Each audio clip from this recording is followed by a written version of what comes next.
Hi, welcome to my free WordPress and Elementor web design course where we're going to be learning how to create website from scratch using Elementor without coding and without using any templates. Alright, so I'm currently in my Elementor page builder. Alright, so this is my WordPress website with Elementor open. So this is what we're going to be recreating. So here we have a very basic and minimal website that I designed. So we're going to be recreating this from scratch using Elementor. Okay, so you can see the way Elementor works.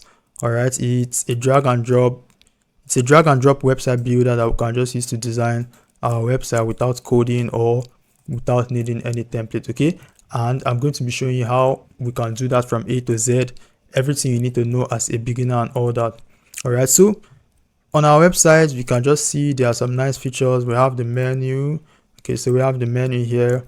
We have some nice layouts, more nice layouts. So if we scroll down here, we also have a gallery. All right, so if I expand this for you guys to see, all right, so we have the gallery with the slider, and we're going to be doing all of this without writing any single line of code and without using any templates. Okay, so even on our website here, if we reload, you see it has some nice animations. All right, so we're going to be learning how to do all of this using WordPress, and then even after learning how to rebuild this website, you also have the knowledge to be able to create other type of websites. You don't really need to use any templates. You don't have to buy any theme.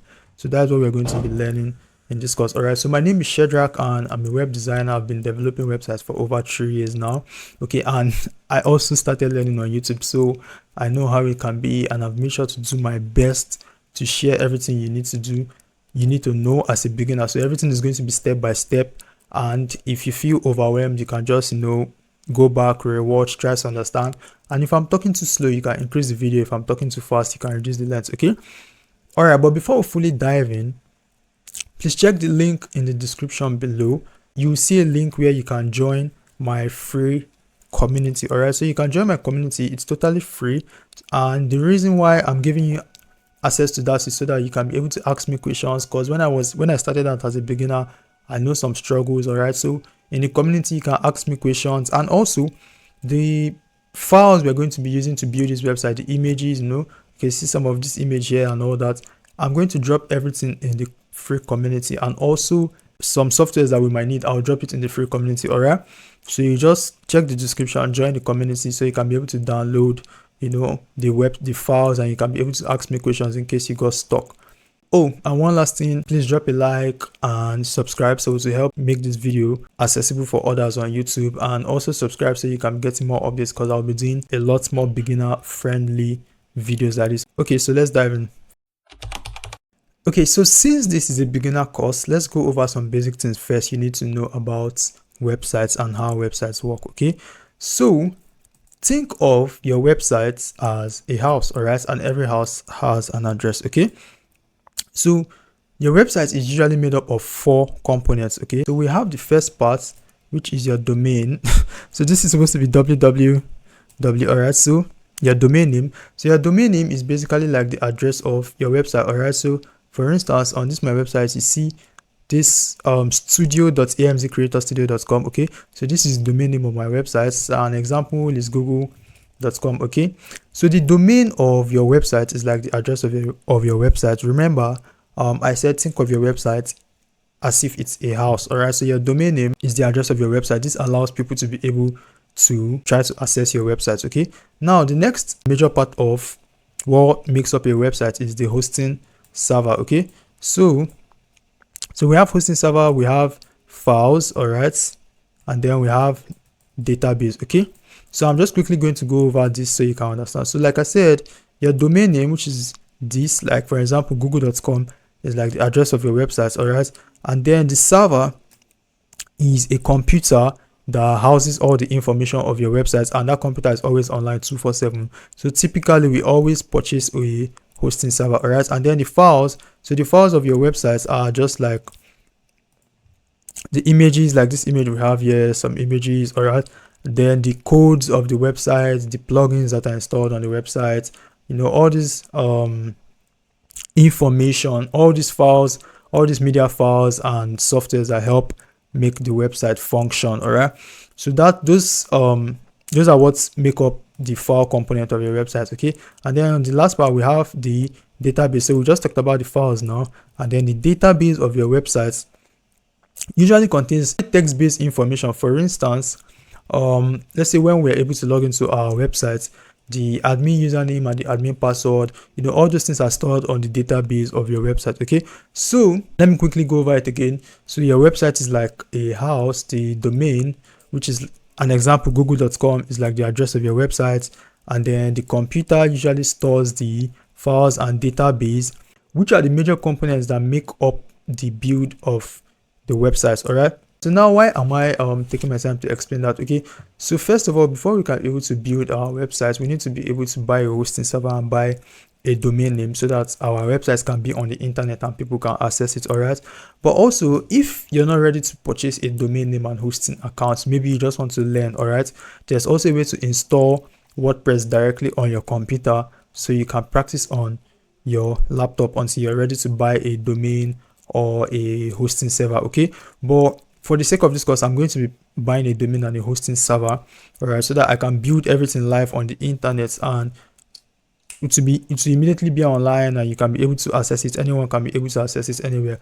All right, so I'll be showing you how to do that in case you're also ready to buy a domain name and hosting. But if you want to learn how to follow this tutorial, like installing WordPress on your computer, also just check the community group. You can ask me there and I'll show you guys how you can do that. All right, so now that we know the major components of what make our websites, it's time to buy a domain and hosting. So I'll be showing you how we can purchase a domain and hosting so we can build our website and put it live on the internet.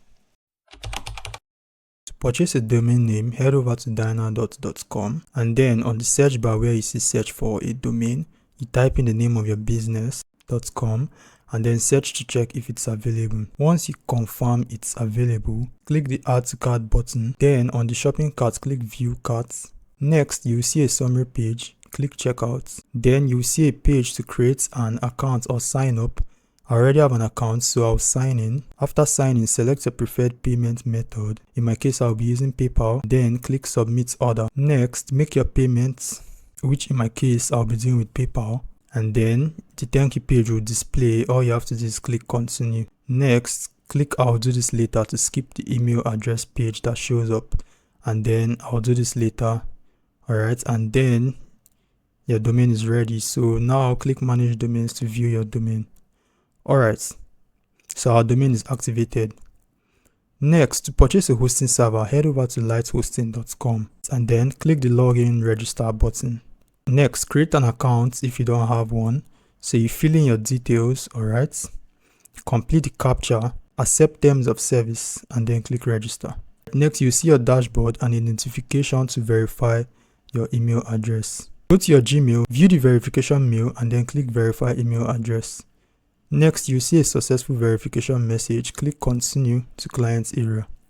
Alright, on the top menu, go to services and then click order new service. Top menu, services, order new service. Next, select your web hosting plan. Alright, in my case, I'll be using the premium web hosting. So you click order now. Okay, then select I will use my existing domain because we already have a domain. Put in your business domain name. Alright, then .com, and then click the use button. Next, scroll down and select your billing cycle. So you can decide to pay monthly, semi-annually, but I'll be paying annually. Then input a username and click continue. After that, click checkout. Then choose your preferred payment method. Okay, in my case, I'll be using Stripe. Then accept the terms of services and then click complete order. After that, click pay now. Alright, and then you input your payment information. Okay, submit payments and continue to client area. Now you'll be able to see your hosting server on your dashboard. Alright, so this means our hosting is active. Next, check your email. Alright, and you will see a mail about name server and cPanel. So you open the mail. So what we are going to do next is to connect our hosting server to our domain name, because currently our hosting is on a different platform and our domain is on a different platform.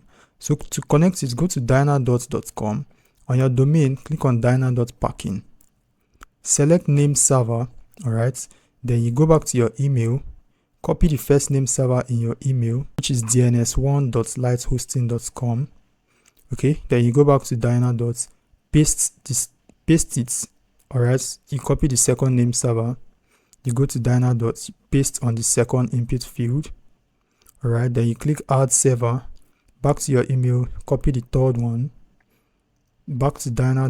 You paste the name server, you click add server, back to email, you copy the fourth name server, back to dyna. You paste it, click add server, and then you click save. Now if you check your domain, you'll be able to see that the DNS has updated. So under the DNS settings, you can see the light hosting DNS. So next, to confirm the connection, okay, so to confirm our hosting is connected to our domain, head over to dnschecker.org, type your domain name, click search. You'll see all the green icons that show, meaning the domain and hosting are connected. All right, so now our domain and hosting are connected. Now you go back to your light hosting dashboard. All right, so let's log in our hosting panel. So you click login cPanel, and then you see a pop-up which you can close. All right, and then another way to also log in cPanel, currently we just use the shortcut. So if I close this, go back to light hosting, you can click on your hosting server, and then on the sidebar, click login cPanel under actions, which also brings you back to your cPanel. All right, so there's nothing much to do in cPanel. Majorly what we're going to do here is to install WordPress. Okay, and to do that, click WordPress manager on the left sidebar. All right, and then you click install. So you select HTTPS. All right, and then going down, you type in the name of your business. You might also see a notification about SSL, but just forget about that for now. Continue typing your business name. All right, and then you input your business description. Okay, so in my case, I'll just use my WordPress website. All right, and then you put your admin username, admin password, scroll down and click install, and then you just give it some time to load. And once it is done installing, you're going to see a successful page. All right, so let's go back to our cPanel. So to do that, on the top menu, click the cPanel icon. Now to confirm our website is working, we click on our domain name to view our website. If you see an error like this is a security certificate error. So in case you get this, I'll show you how to fix that. So you go to cPanel, scroll down, head over to SSL/TLS status. From here, we can be able to secure our website by installing a security certificate, although this usually installs automatically. Okay, but to do it manually, click run auto SSL. All right, and then once it's done, it will reload, and you will see all these green icons with a locked sign. So this shows our website is secure. So back to our website, if we reload now, we can see our website is successfully loading and WordPress has been installed. So you might see a page like this with a website already built. So this is a WordPress default theme that's installed on the website, and if we scroll down, we'll see some information, and at the bottom there you can see designed with WordPress. All right, so this confirms we've installed WordPress on our website. All right guys, now that we've learned how to install WordPress from cPanel, the next thing we're going to do now is to learn how we can log into our WordPress admin so we can begin working on our website. Okay, so I'm currently on my website. So what you do, you go to your browser, so your websites.com/wp-admin. All right, so when you do that, you come to the WordPress login page where you put the username and the password you set when you were installing WordPress from cPanel. Okay, so I've put my username and password, and I'm just going to log in now. All right, and then when you log into your website, you see the dashboard. Okay, so you see welcome to WordPress. So at the time of this recording, this is version 6.6.2. Okay, so now that we've learned how to log into WordPress, let's quickly go over some basic things. So on the sidebar here, we have the WordPress menu. Okay, so here we can see post, media, pages, comments, appearances, and several others. And then at the top left, we have the WordPress icon, which has some options, and then the icon with the home button is the name of our website. And if we see here, we are going to see a button, visit site, which if I'm to open this in a new tab, it just basically takes us to the home page of our website. All right, and then coming over to the top right, we have admin profile and logout, so we can log out here. Okay, so now that we've gone over the basics of the interface of WordPress, let me quickly explain some things you should always do when you install WordPress. So first thing I always do whenever I install WordPress on my website is head over to posts. You see a default post here, just click on trash. So you don't need to keep any data that you're not going to need while working on your website. And I always like clearing my WordPress. I like it to be totally clean before I start doing anything. So the next thing, we also go to pages. So you see a sample page, you trash the page. All right, then we go to plugins, installed plugins. So you see two plugins that were installed by default. So you just delete both of them. You delete the first one and then you delete the second one. And then the last and most important setting to do, so you come to settings, head over to permalinks. Okay, so you see permalink structure. So this basically shows the current structure of how our URLs will be displayed. Okay, so what you're going to do, you change your permalink structure to post name. So for instance, if the name of your page is about us, it just becomes your website.com/about us. So scroll down and then click save changes. All right, so these are the basic settings you should always do whenever you install WordPress on your website. All right, so now that we've sorted that out, the next thing we need to do is to change the theme of our website. Okay, so you come to appearance, come to themes. All right, and then under themes, you're going to click on add new theme. Okay, so we're going to be using Elementor to work on our website, and I always like using Hello Elementor theme. So this is the default theme for WordPress. Okay, so in case you don't see it here, you can also come here and search Hello Elementor. All right, so but mine is here. I'll just click on install. All right, and then it shows install. So all you have to do now, click activate. Okay, so what that does now, if we come to our website, just remember this is how the website looks when you install WordPress. It's default. Okay, so now that I installed the Hello theme, if we reload, so you can see this is what our website looks now. It just shows the name of the website, you know, and this. Okay, so that's because we've installed Hello Elementor theme, and this theme doesn't have much display options, right? So the major purpose is for us to use it with Elementor to build our website. Okay, and remember, we're trying to create from scratch. We don't really want to use templates or themes and all that. Okay, so I always love using Hello Elementor theme, although you could still use Elementor with any other theme.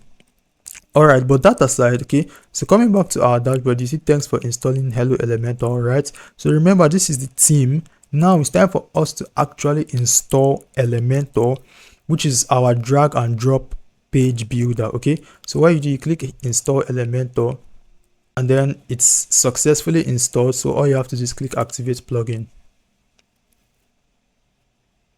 All right, and then once you activate Elementor, it brings you to a default page where you have to create an account or login. But what you do, just come to the top right, click the close button, so you close that. All right, so now on the sidebar we can see Elementor here and template. So this means we've installed Elementor on our website. All right, so the next thing we're going to be learning how to do is how to start building our pages with WordPress. So let me quickly just log out here to also show you guys how that is. All right, guys, so now that we've installed WordPress and we've done the initial setup of our WordPress, we've been able to also install Elementor.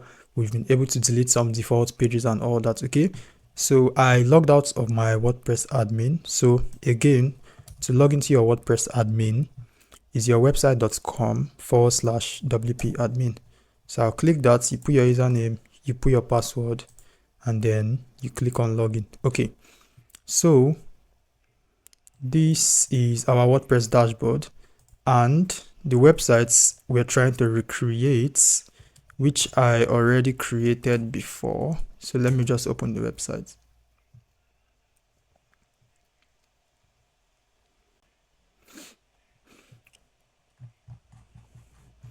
All right, so this is the website we're going to be rebuilding in this course, and I'm also going to drop the link of this website in the description, so you can check the description.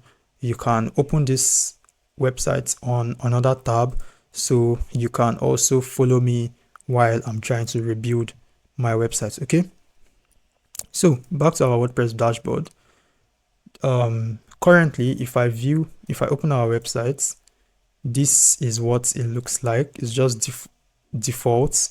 Okay, so it just shows a default page like this. All right, so our goal is to recreate this entire website from scratch without using any template, without coding, nothing. So we're going to be rebuilding this entire website using Elementor drag and drop website builder for WordPress. All right, so first things first, we're starting with our home page. So back to our WordPress dashboard, head over to pages on your sidebar, click on pages. Okay, so currently we have only one page, which is our privacy policy page. Before we also had sample page here, but we've deleted that, so privacy policy page shows here. I can also delete this. Let me just trash it. Okay, so no page is found. All right, so now I'm going to add a new page. So what I'm going to do, right click, open a new tab. So the way I work my workflow for productivity, I always like opening in a new tab so that I can just easily come back to my dashboard here by just clicking here. Okay, and then I can come back to this page, just to make things easier. All right, but if from this page, let's assume this tab was closed. Okay, from this page, if I want to go back to my WordPress dashboard, all I have to do is click on this WordPress logo here, so to bring me back to my dashboard. Okay, so add new page, right click, open link in new tab.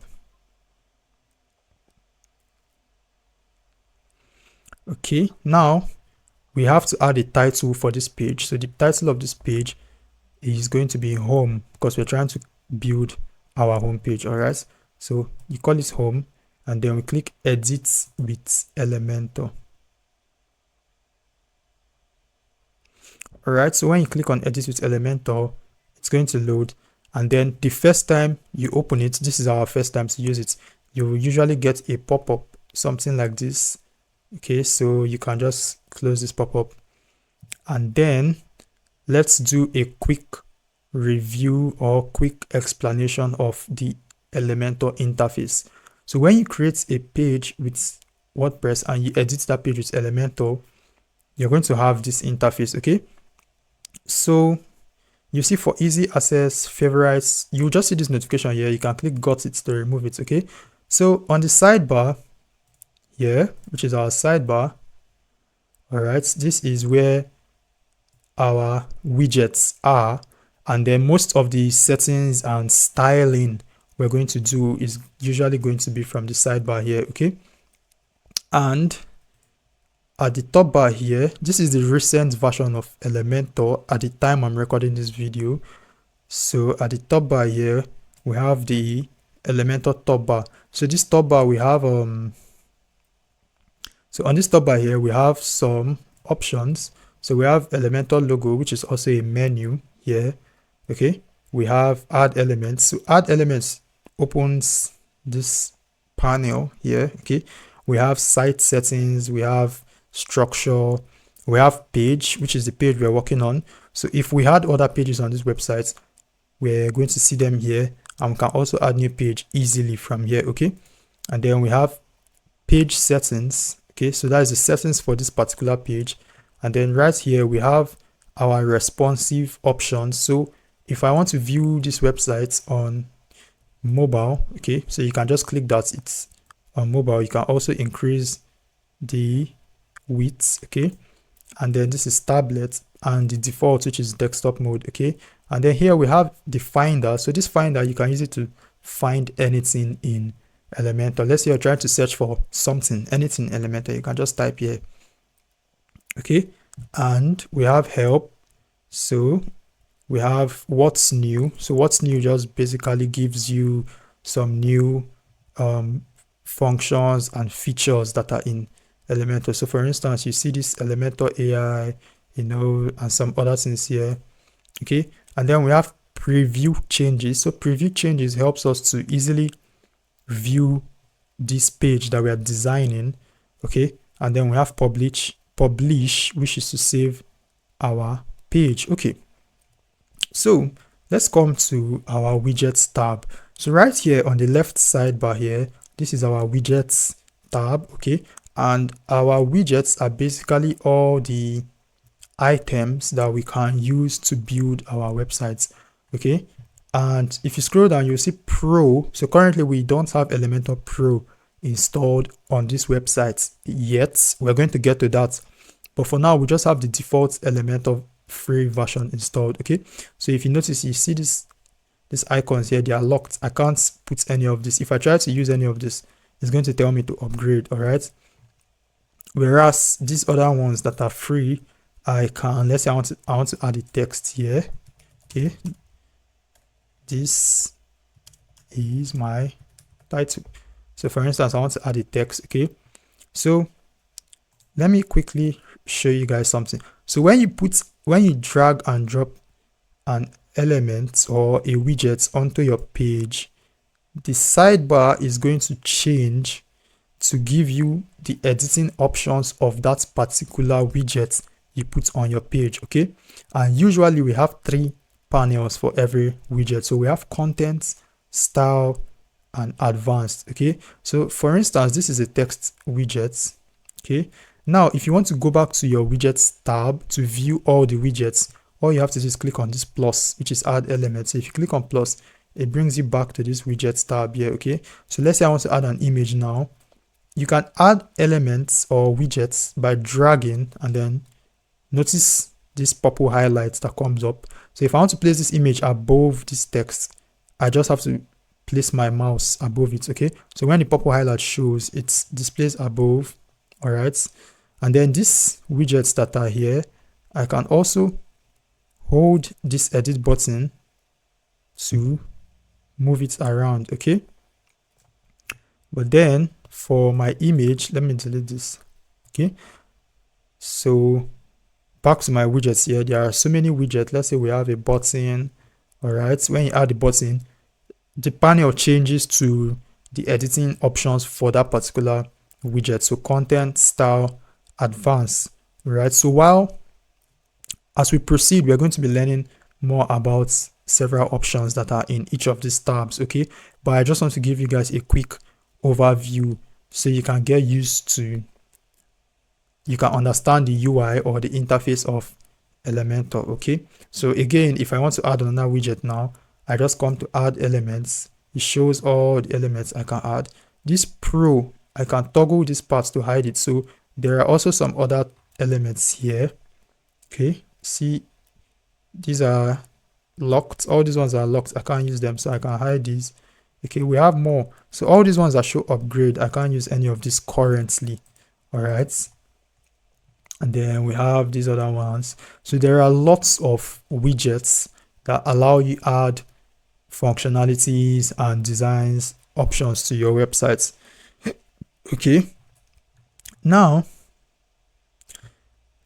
when you want to edit any of the widgets you've already dropped in the page, all you have to do is click on that widget. So you just click anywhere. So if I click on the text now, notice this panel here changes. So we have heading, this is the title here, okay. So if I change this to hello world, okay, notice what happens here. So if I want to edit my button, all I need to do is just click on the button. I can either click on the button or click anywhere. If I hover my mouse, notice there's a purple outline around it. So I can just click anywhere on this purple outline and to bring me to this tab here. So for my button, same thing here. I can change my button, okay, to, let's say for instance, contact us, okay. And then for the second tab, we have style. So style is where, like the name implies, this is where you can style, you can add styles to your widgets or your elements. So for instance, if I want to style this button, okay, under style here, we have several options, all right. And again, as we proceed, we are going to be learning them bit by bit, okay. So but a basic example, if I want to change the background of this button, under background type here, I can click on the color I want. There is a color slider here, okay. So I can select the color. So let's say I want red. So now notice the button is red. So if I want to change the text color also, I can come here, change the color, all right. And then next to these color buttons, we have what we call global. Okay, so you see primary, secondary, text, accent. So we're going to come back to this later on. I'm going to explain what global options are. All right, but I just want to make you guys understand how the interface of Elementor works. Okay, and then we have the advanced tab. So under advanced tab, we have several advanced options. If this is your first time using Elementor, this part might look a little bit confusing for you. Okay, but you don't have to worry. We're going to be going over everything bit by bit. All right, so let me quickly, also the elements you add on the page, if you right click, you see several options. So you can copy, paste style, you can delete. So we're also going to be coming to this. And then one last thing I want to show you guys is on the menu here, we have what we call structure. So if you click on structure, notice this small panel comes up. Okay, so I can drag this panel around anywhere. I can also drag this panel to the right and stick it there. Okay, or I can drag it out. All right, so what structure does, it just gives us a basic overview of everything we have on our page, all the widgets we have on our page. For instance, this is a container. So I'm going to explain what a container is. We have a container. In this container, we have a heading, and then we have a button. So from the structure panel, you can also drag to rearrange. So if I drag the button above the heading, so we have the button above. So every website is always top to bottom, right? So like this website, every website goes from top to bottom, right? So that is how the structure is also arranged, top to bottom. So if I drag the button below, now it comes under this. Okay, and then here also I can right click, we see edit button, duplicate, copy, delete. So if I delete here, it goes out of the page.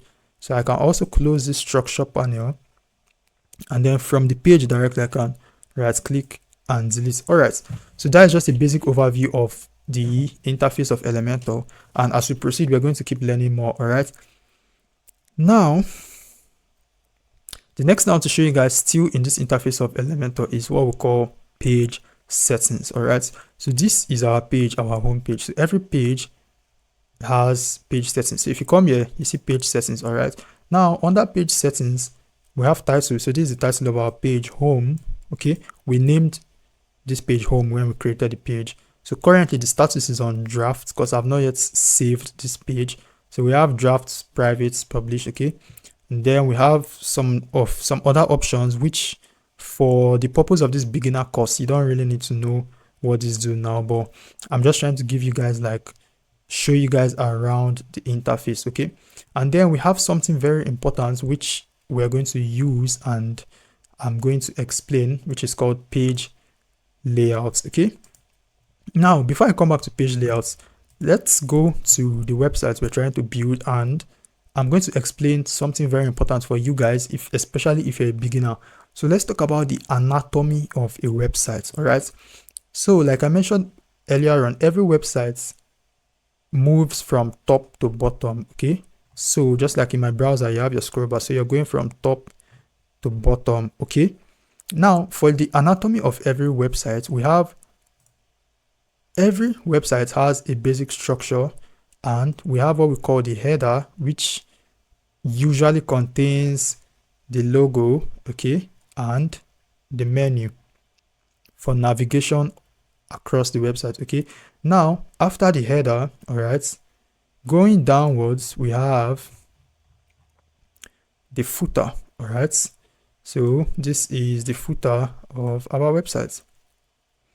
So the footer contains some additional information of the website. For instance, this one that is designed, you have contact information, you have address, and then you have copyright. Okay, and in between the footer, the header, and the footer is the body of the website. So the body of the website, all right, is everything that comes in between. So let me just explain for you guys again.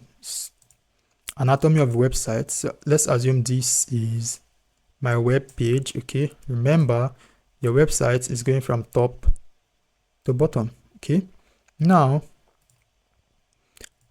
we have we always have our header, okay, header, and then we have our footer.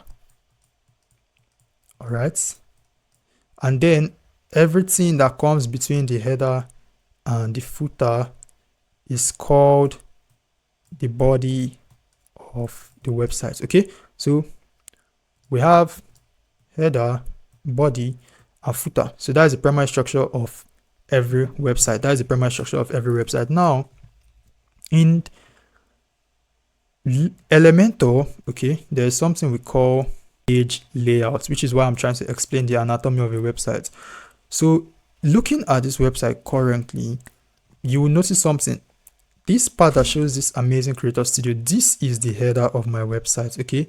And this part that shows my WordPress site, this is the footer of my WordPress sites. So for every website, by default, when you set up a theme, like you set up your website and all that, it has a header and it has a footer. And then what we're designing in Elementor here is the body of the website, okay, which is everything that comes in between the top here, which is the header, and the footer here. But also, eventually, further on in this course, we're going to learn how we can also design our custom header and how we can design our custom footer, okay? But for now, I just want to focus on working on the home page without any distractions. I don't want to see this part, and I also don't want to see this part. So how do we do that? How can we set our website in a way that, so let me explain for you guys. So how can we set our website in a way that we can only just work on the body of the website? So I don't want to see the header here, and I don't want to see the footer. I just want to concentrate on the body of the website. So that is what I'm about to show you guys. All right, and we can do that by coming over to page settings, okay, and then you come to page layout. All right, so you click here and then you change this to Elementor canvas. So what canvas does is that canvas removes the header and the footer and allows you to focus just on the body of this website. So now no distractions, okay? So just again, let me show you page settings, scroll down, page layout. If I change this to the default, all right, just by changing it, the page is going to reload. So now we have the header showing, we have the footer showing, but I don't want that to show. I just wanted to focus on the body of our website, okay? So we scroll down, page layouts, and we change this to canvas. All right, so now that we have that set, okay, we can begin building on our website. So same thing applies here. Currently we just want to focus on the body of the website. So I don't want to focus on the header or the footer yet. I want us to just focus on the body of the website. Okay, so let's break down this website so that we can understand how we're going to approach building it. Now, as mentioned again, every website goes from top to bottom. So when you're creating a website, think of it in terms of sections. So what is a section? A section is a block of related information, okay? So for instance, this from left to right, this entire part is a section, okay? And in this section, this first section, which we usually call our hero section, so the first part of the website is usually called your hero section, all right? And the hero section just usually is there to, you know, just summarize what the business is about. So assuming this website was let's say a website for a food company, right? So the hero section, which is the first part a user is going to see, has to be something related to food or cooking, okay? Or let's say it's a cleaning company, okay? Maybe you can have the write-up here might be the best cleaners in, you know, something like that. You understand? So every website you open, you notice that the first section of the website, which is the hero section, usually contains information that summarizes what that website is about, and the hero section is one of the most important parts of your website, okay? Now, after the hero section for this website, so I'm trying to break down this website. After the hero section, okay, scrolling down, remember top to bottom, scrolling down, we have the second section, which is this black background. Here it talks about us, so just a brief summary about the brand or about this company. Okay, and then if you scroll down, we have our services, and then if you scroll down, we have recent projects. If you scroll down, you have testimonial. All right, and then we have the footer of the website. Okay, so top to bottom, every website is made up of sections. What are sections? Related blocks of information. Now back to our website. Let's start by building our hero section. Okay, so remember, section, block of related information, right? Now for our hero section, what do we have in the hero section? We have title, we have text, we have button. Okay, so let's just start with the raw design. So I'm going to close this, delete, sorry. Now the first thing we're going to do to create layouts in Elementor, we have two primary options. We have what we call containers. If you notice here, it is written layouts. Okay, so layouts is what you use to build the layout of your website, like the name implies. Okay, so we have container and we have grid. All right, so I'm going to explain what grid does later on, but for now we're going to start with container. So a container, I'm just going to drag this and drop here. Okay, so a container is just a full section that you can put in elements. Okay, so when I drag that container in here, it then creates just a blank section for us to then put widgets in. Okay, now if I close this, even if I was to just drag a heading here, what it does, okay, it automatically creates a container and then puts the text inside the container. So if you come to our structure here, you will notice this, see, container heading. So let me delete this and show you guys again. So if I drag this heading here, all right, every element must be inside a container. That is how you set layouts in Elementor. So the heading is inside the container. If I was also, let's say I added a button here, okay, so notice what it does. It automatically creates a container and then puts that button inside the container. So there must always be a container. Containers are used to set the layouts of your website. Okay, so I'm just going to close this. I'm going to close this. So you can either add a container by dragging a container here, or if you quickly want to create a layout, you click this plus button here. You'll see two options, Flexbox and Grid. So Flexbox essentially is still containers, okay? But what if you click Flexbox here, it allows you to easily choose a pattern you want for that section. So for instance, if I want this 2-column pattern and I click on the 2 columns, okay, so what it does, let me show you the structure so you understand. So it creates a container, and then in that container it gives one container and another container. Okay, so but I don't want to confuse you guys, let's just start building. I've been doing a lot of talking. Anyway, so for our website first section, we'll drag and drop a container in. Okay, and then what do we have in our container? We have a text. Okay, so for that, add elements, we are going to add heading. All right, crafting websites that drive results. So for that, you come to your title here, crafting websites that drive results. Okay, now for now we're going to forget about the styling. I just want to add every element first. So the next thing we're adding is this other text. So I'll click on add element. This time around, I'm going to use a text editor.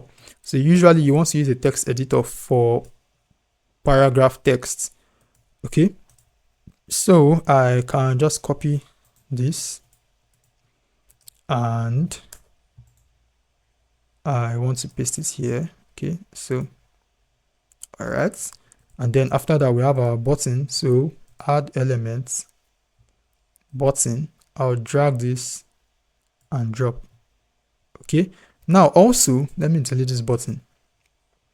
If you don't want to do drag and drop, okay, in this container, remember I mentioned earlier that every widget or every element must be in a container. Okay, so in this our first container, I want to add the button here. So instead of doing drag and drop, I can just click this container. All right, then I click on add elements, and then if I just tap the button, just click on the button, it's going to automatically add here. Okay, so that's another way of adding a widget in a container. You must not drag and drop. Sometimes you can just click the container you want to add, and then you add element and you just click the element, so it automatically adds. Okay, so back to our button, get in touch. All right, so get in touch. Okay, now we have our widgets or our elements in place. The next thing we want to do is to style, to make it look like this, which is styling. Okay, so again, we start from the heading. All right, under style, this has a black text color. So for text color, you click on the color here and then you use the color selector. So I'm just going to drag this down, hold and drag down, select black. Okay, and for the fonts, so the fonts are used here. For the fonts, under typography, you click this edit button, font family. So the fonts are used for that. It's called Sora, S-O-R-A. So I'll just select Sora here. Okay, and then this is bigger and thinner. Okay, so for my font size, I usually always use REM. So under size here, if you click this drop down here, so these are units of measurements. Okay, so pixels, this px pixels, so you can use any of these, but personally I like using REMs. Okay, for my font size, and for this I'm going to use, I think 5, maybe, yeah, maybe 4. Okay, and then for the weights, the text is too bold. I don't want it to be bold, so I'll reduce my weight to 400. Okay, now the next part, we have our text here. So I'll select this text, click style, change the color to black. Okay, and this font here is Inter, so I'll select Inter, and then the size, again REM. This time around I'll use about 1.3. Okay, and the button, so I'll select the button. So for our button, we have a black border with a white background. Okay, but if I hover on this button, if I put my mouse on this button, notice the effect that goes on. So I'll also show you guys how to do this. Okay, so but for the button, first of all, style, background, see, classic here, color, I'll change this to white background. Okay, and then the text color, select color here, change this to black. Now it has a border around it. So for the border, click on solid. Okay, so for the border width, we'll put 1. So that's for the thickness of the border. Okay, and then the border color, put black.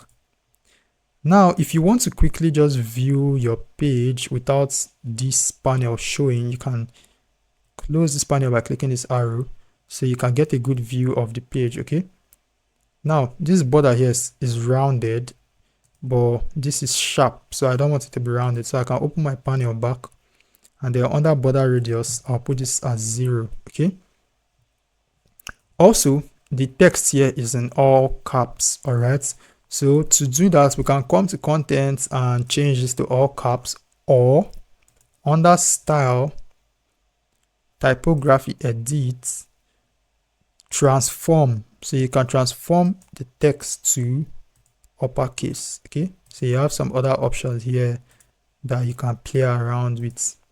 Okay, so uppercase.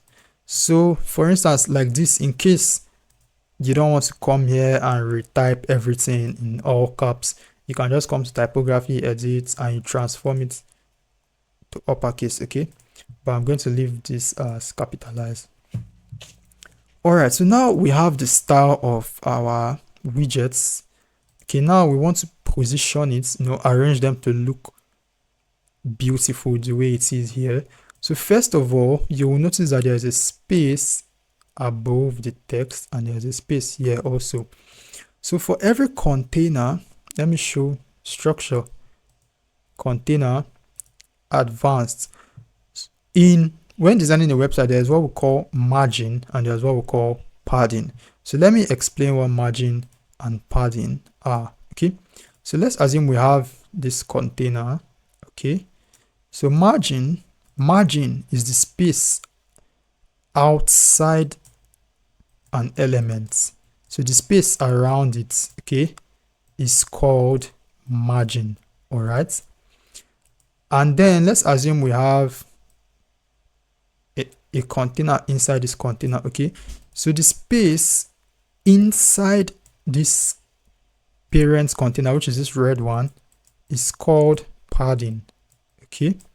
So the spacing inside an element is called padding, and then the spacing outside an element is called margin. Okay. So now that we understand what padding and margin are, let me show you guys how it works. So for this container, I want to have spacing in it. All right. So I'll click this container, and then remember, padding is the space inside an element. So for the padding, I like using EM. Okay. And when I create websites, personally, I like using, so I'm just going to click this on link. So if it's linked and I increase any one of these, they will all increase together. Okay. But if I set this back to 0 and I unlink, for my websites, to create for aesthetics and to make everything look more beautiful to the eyes, I like using a top padding of 5 EM for my containers, my parent container, and then also at the bottom 5 EM. So now notice this container has a spacing of 5 EM top and bottom. So if I also increase the right and the left, okay, so you notice what happens there.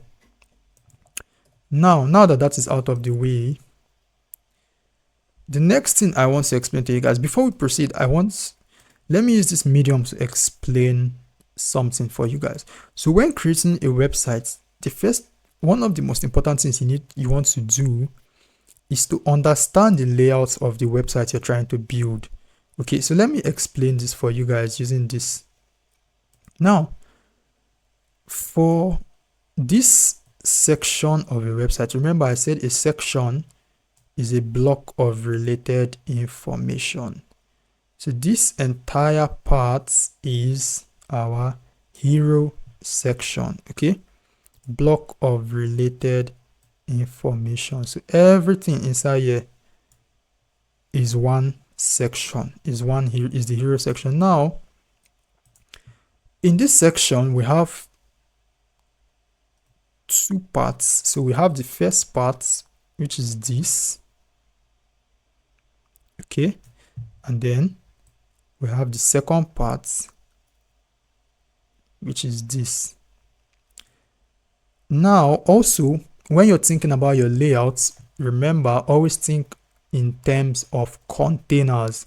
So the first one, which I usually call the parent section, the first container, then has this container and then this container. Okay, so whenever you're trying to create your website, try to picture or imagine the layouts of what you're trying to design. Okay, in this case, which is what I'm explaining now, in this container we have this text, we have this text, we have this button. Okay, and then in this container we have this container.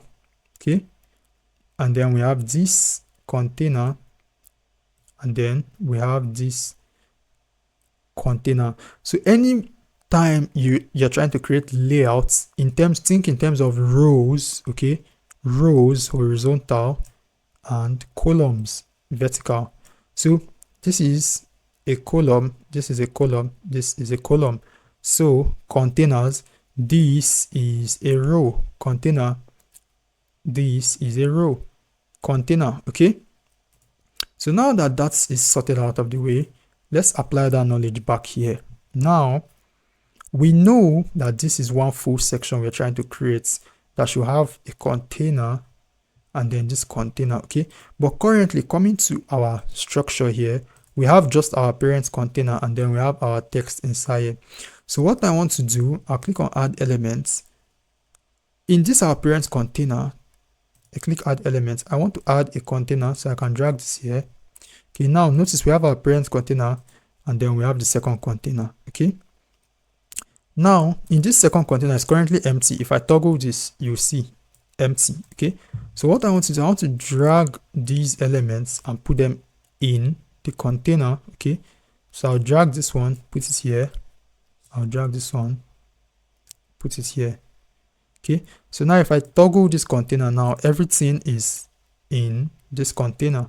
All right, and then in this our parent container, if I just bring my mouse here, click on it, add elements, I can just click container to add another container in this first container. So when you're working, if this is your first time, it might be a little bit confusing. Okay, but the more you practice, you get used to it. All right, now the reason I structured it like this is because I'm trying to create this layout. Okay, now that that is sorted out, this is our first container. Let's try to make it look similar to this. So first things first, we want to centralize everything here. So how do we do that? So for the container that houses everything inside here, okay, you click on your container, or you can right click here, you click edit container. Under layouts, okay, if you scroll down, you'll see align items. So this means every single thing in this container, how do I want it to be aligned? So if I click center, notice everything shifts to the center. Okay, but then this heading is still aligning at the left. So most times for your text, you also want to align that text separately. So if I click on this heading now, or I click on it here, you also see alignments under the style of this text. So if I put center, notice what happens now. Okay, so I can put it at the right center. Same thing with the text editor also, you can just align it to the center. Okay, and then every element has individual alignments also. Okay, now let's try to like replicate this design. So first things first, crafting website that drive results. This text doesn't look as wide as what we have here. Okay, so I can click on this text, and under advanced, width. Okay, so I can come to custom if I want to create a custom width, and then I can use the slider. Okay, so see what that does. It's reducing the width, so I can leave this at 60. Okay, so crafting websites that drive results. So crafting website that drive results. And then I think this is a little bit bigger, so size, I'll change this to 5 or 4.5. Okay, and then under typography also we have a setting called line height. So line heights, I want to use EM. So I can set this line height to, if you use the slider, you see what line height does. It increases the line height of the text. So I can set this to maybe 1.2. Okay, and then I want to reduce the width of this also. So I click on this advanced width, come here, put custom, then I use my slider. Okay, so about around there. All right, and then our button, this button looks bigger than what we have here. So for that, I click on the button, and also the font is quite thinner. Okay, so style, typography, the weight, I want to reduce this to 400. Okay, so the text is thinner now. And then remember I said spacing inside an element is called padding. So under style here we have padding. So for my padding, I can change this to EM and increase this to 1. Okay, so the more, notice what happens, space inside padding. So you see what happens there. Okay, so I want my padding to be 1 EM, but I want the left and the right to have more space than the top and the bottom. Okay, so for that I can change the left to maybe 1.5 and the right to 1.5. Okay, so if I close this panel now we already have something similar. Okay, so we're making progress. All right, let me increase the size a little bit. So maybe 1 point. Nah, 1 is okay. Okay. Now, for this button, if we hover on it, if we put our mouse on it, the background changes to black. Okay. So how can we achieve that? Under style here, you notice we have two styles for our buttons. So we have normal and we have hover. Okay. So hover is what happens when I put my cursor on the button. Okay. So for this, when I put my cursor, the background is black and the text is white. So we're going to apply the same thing here. So by default is on normal. So we click hover, background. When I hover, I want my background to be black and I want my color to be white. Okay, so now if I hover, ooh, nice. And then also there's a slight animation, that the fading animation that happens. You can also edit that. So under transition duration, if I increase this, and now notice how slow it changes. Okay, so that's what the slider does. So the more I increase this, the slower it gets. See? Okay, but usually you don't want your transition to be slow. If your transition is slow, it might give the illusion that your website is slow.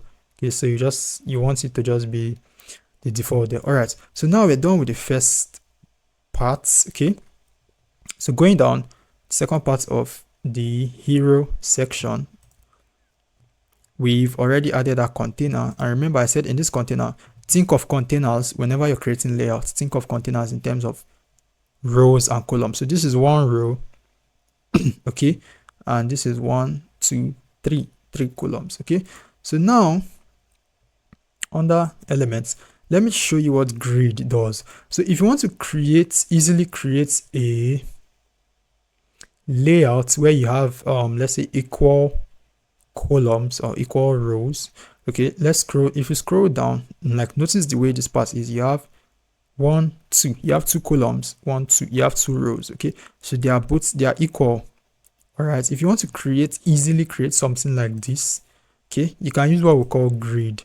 So if you drag and drop a grid here, under layout, you will see the options. So we have columns. Okay, so here we have 1, 2, 3 columns. So 1, 2, 3, but we have only 1 row. Okay, so I can change this row now to 1. So we've created a grid. Okay, we've created a grid of 3 columns and 1 row. All right, but let me delete this grid. So even if you don't want to use the grid, you can manually add a container. Okay, and then you duplicate this container, and then you duplicate this container. So now in this parent container, we have 1, 2, 3 containers. But then notice here the containers are side by side, moving from left to right, which is horizontal. So again, how can we do that? So to do that, for the parent container that contains 1, 2, 3, you click on it under layout. You see items, we have what we call direction. So for your direction, if you change this to row, it means every element or every widget in this container should be moved in a row. Okay, so if I change this back to column or vertical, all right, and then we have reversed. Okay, but usually this and this is what you use. All right, now another easy way we could have just done this. So let me show you guys the structure currently. So we have this container, we have 1, 2, 3. Okay, so if I delete this container, now in this our parent container, you use grids when you want to easily create layouts of rows and columns. Okay, so to save you a lot of time, so I can click this our parent container and then add elements. I click grid. Okay, so you just added a grid below this container because actually this is a grid. Okay, and then for the grid we can change the the row to 1 row. Okay, and then in this our grid we can then add the container, so 1, 2, 3. Okay, so in this grid now we come to add elements, so we drag and drop a container here. So in this grid we have 1. Okay, can duplicate this can duplicate this. Okay, so guys, please try not to be confused.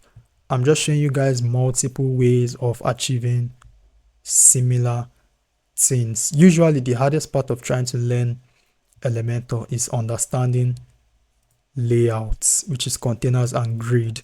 But with more practice and once you're able to understand layouts, you basically know how to use Elementor very, very well. Okay, aside the other functionalities. All right, now let's go back to our design. So we have an icon, we have a text, and then we have a text. Okay, so how can we do that? So we can add a heading, and then we can add a text editor, and then we can put this text. Okay, but one of the easiest ways we can create something similar like this, again using widgets. So there's a widget called icon box. So on your own, in your spare time, when you're playing around with Elementor, you can test each widget to have an idea of what they do. Okay, so you see different widgets that you can just play around with. All right, but that aside, I want to use an icon box. So if I drag an icon box, I put it in this container now. So now it automatically just gives us a layout where we have icon, heading, and text. Okay, and then I can copy this text, paste it here, copy this text, paste it here. Okay, and then for the icon, so Elementor comes with some default icons. So if you click on the icon here, so you see all icons. So we have fonts awesome regular, fonts awesome solid. So we have lots of default icons that Elementor comes with. Okay, notice, just look here, you see 1 2 3 4. These are the only icons by default. Okay, but I don't like fonts awesome icons. Okay, like this particular icon is not in fonts awesome icon. So let me just save this website first. So if you've not yet saved at this point, just publish. So click publish. So there's something I want to show you guys, which is another power of Elementor. So coming back to our WordPress dashboard here. So remember, WordPress dashboard is our site.com/wp admin. But from your Elementor here, let's assume this panel was closed. If I want to go back to my dashboard, all I have to do, I'll click this Elementor menu here. You see exit to WordPress. Okay, so if you exit to WordPress, it brings you to this page, and then you click the WordPress logo here to go to your dashboard. Okay, so plugins, click on plugin.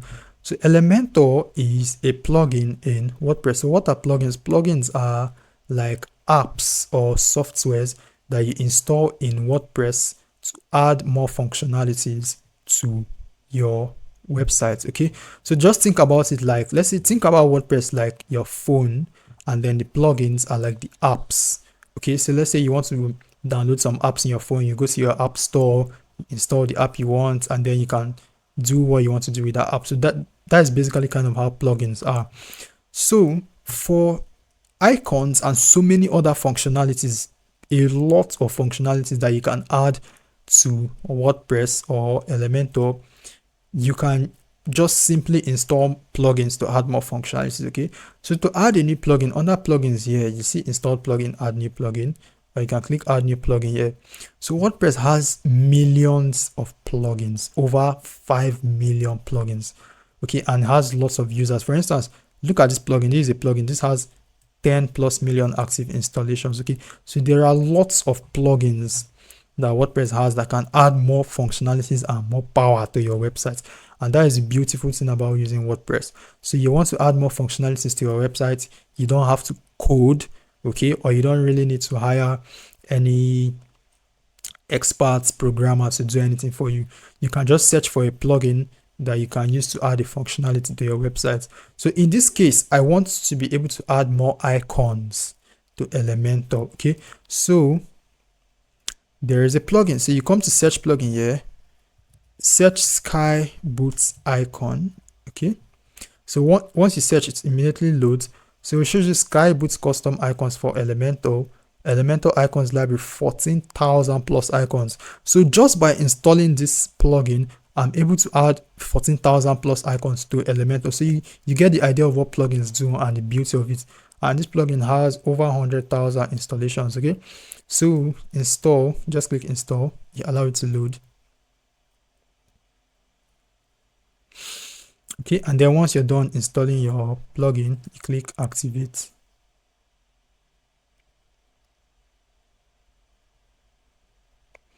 All right, so now we have, under plugins, we have Elementor, and then we have Skyboot custom icons. So on our menu now, because we installed Skyboot icons, we then have Skyboot icons here on the sidebar. Okay, so for this plugin, if I was to deactivate this plugin, so to deactivate a plugin is basically just to turn off the plugin. Okay, so if I deactivate this plugin, notice now that Skyboot goes away from the menu. All right, but if I activate this plugin, all right, so now we have Skyboot on the menu. Now I also want to do some settings for this plugin. So Skyboot icon settings. Okay, so under the Skyboot settings, so manage icons. So there are lots, all these are several icon packs that you can add to Elementor. Okay, so if you come to general here, you see the several icons. If you click on this link here, it's going to open up the icon website, so you can have an idea of the type of icon. So for instance, this brand's icon has all these icons. Okay, but anyway, that is not the purpose of this. So you come to manage icons.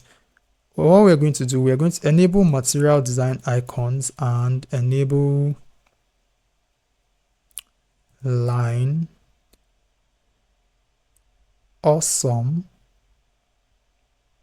Okay, and also enable simple line icons. So save changes. All right, so now that we've done that, come back to pages. Okay, and then this is our home page. So it shows Elementor here. So this means that this page is designed with Elementor. Okay, so if we edit this page, I'll right click and open in a new tab. So if we edit that page, it brings us here to this page editor, and then we can click edit with Elementor. Okay, but a shortcut, instead of doing that, you can just put your mouse, okay, edit with Elementor. So right click, open a new tab. So that just takes you straight to the Elementor editor instead of the process of edit, then and all that. So it just saves you a little bit of time. Okay, and then you allow the page to load.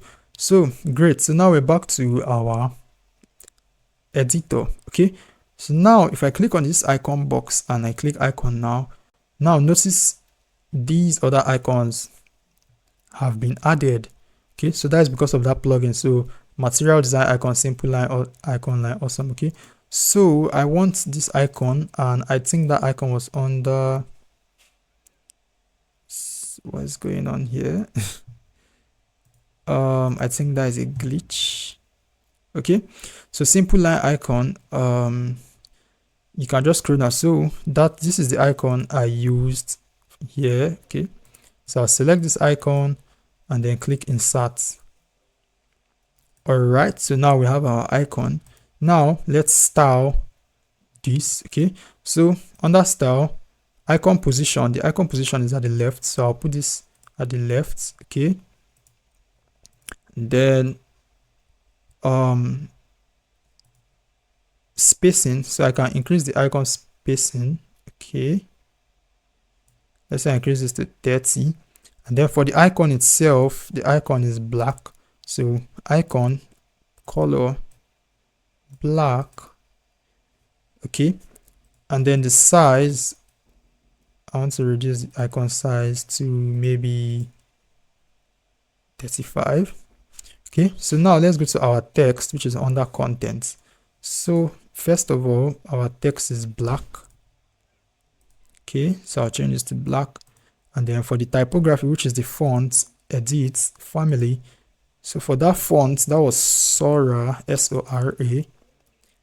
And then the thickness, which is the width, I put 400. Okay. So then the size, REM, about 1.5. Yep. And then description, color, I also change this to black. Okay, and then for this font, under typography, edit. So font family, I'll change this to Inter. Okay, and then the size, RAM, 1 RAM. Okay, and then the line height, I want to increase the line height to EM. So I can increase this to maybe 1.5. Yep, so our website is already looking similar.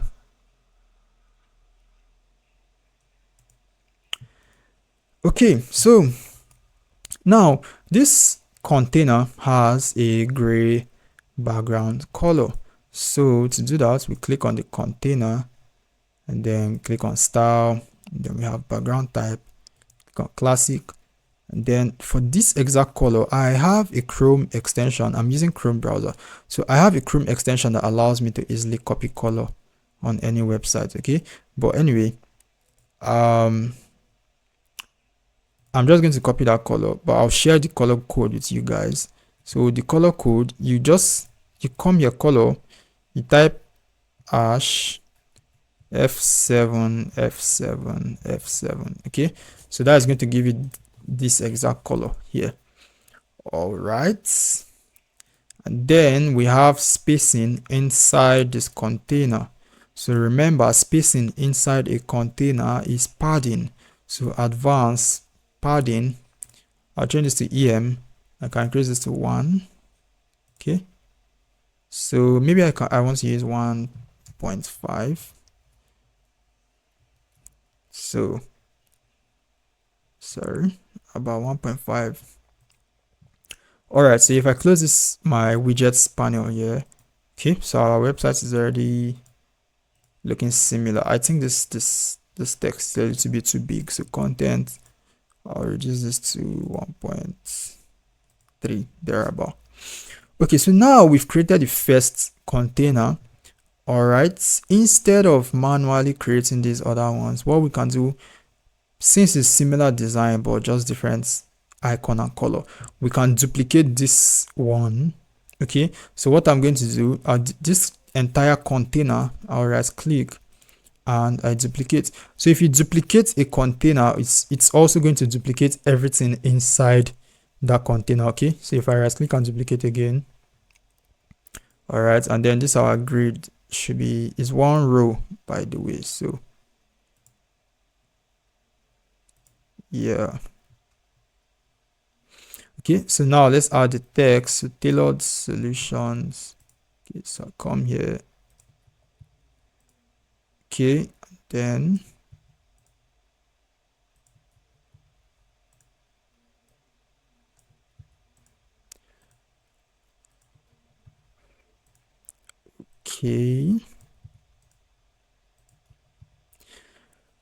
okay, so I think I prefer the icon above. I don't know why I designed this like this, but icon above. Okay, and then the alignment left. Yeah, so I prefer that. Okay, so icon above, alignment left. Yeah. Okay, so let's change the icon. So this icon, so come to content, icon, simple line icon. So that particular icon is called layer. So if you search layer, you see it here, layer. Okay, and then the second one, content icon, that should be target. So simple line icon, targets. Okay, insert. All right, our website looks good. Okay, so another thing, notice between this button and this grid, we have a bit more spacing, so everything doesn't look too compressed. Okay, it just gives it a little breathing space for readability. Okay, and to achieve that, for this grid, okay, I want it to have more spacing above. So remember, spacing outside an element is margin. Okay, So I want to use EM. So I'm going to increase my margin at the top. Okay, so if I increase this, notice the spacing outside it is increasing. Okay, so the margin at the top should be, I think 3 should suffice. Yeah, so progress. So we're done with the homepage. So by the way, forget this stuff that shows here. This grid is just 1, 2, 3. Okay, let me show you guys. Let me save this. So if I was to preview changes, if I click on preview changes, so preview changes is just going to open my entire page for me to see. Okay, so notice that grid stuff, like this stuff that shows here is not showing here. Okay, so just in case you're wondering why it displays like that, all right, you don't have to bother about that. So always preview changes to see how your website actually looks on the front. All right, so now we're done with this first section. Okay, so scrolling up, we're done with this entire first section. Okay, so the next section is this part. But before we move to the next section, I want to tell you guys something important. So whenever you're creating a website, you have to remember that you're not building this website for only laptop. Okay, so a website is globally accessible the same way you can open facebook.com on your laptop, and you can also open facebook.com on your phone. So you want to make sure your website is in a way that the design matches the device, right? So what do I mean by that? For instance, this website we're trying to build, okay, this is Chrome browser. So if I right click outside and I click on inspect, okay, and then I click this responsive here. So if you can't see that, I think most times, okay, if I click inspect and I click this icon here, I click mobile here, okay. So for Chrome, you have mobile here. So mobile allows you to view how a website looks on mobile. So this is how this website looks on mobile. Alternatively, you can just open this link on your phone to see how it looks, okay. So this is how this website looks on mobile. Notice it looks optimized, all right. The font size, you know, the arrangement, even the menu, okay. So I'm going to show, when we come to the header, we're going to also learn how to do this, but for now we're focusing on the body of our websites, all right. So coming back to our websites, let me close this preview. Sorry, I think my okay, so the shortcut to inspect on Chrome, Control Shift and I. Okay, so to just view how it looks on mobile. Okay, so now for our home page in Elementor here, you use the responsive buttons. Okay, so if I click mobile here, now this is what our website looks like on mobile. So it doesn't look good. You can't have a visitor visiting your website and the text looks like this. Okay, so whenever you're designing a website, when you're done with a particular section, remember section, related blocks of information. So before we move to the second section, which is this part, we want to make sure that this our first section is properly optimized for mobile. So usually tablet mode, you can also come to tablet mode and optimize it, but for this tutorial I'm going to focus on desktop and mobile. So coming to mobile, okay, so now we come to mobile. So first of all, I want to reduce the size of this text. Okay, so I wanted something like this. So we click on our text, all right, style.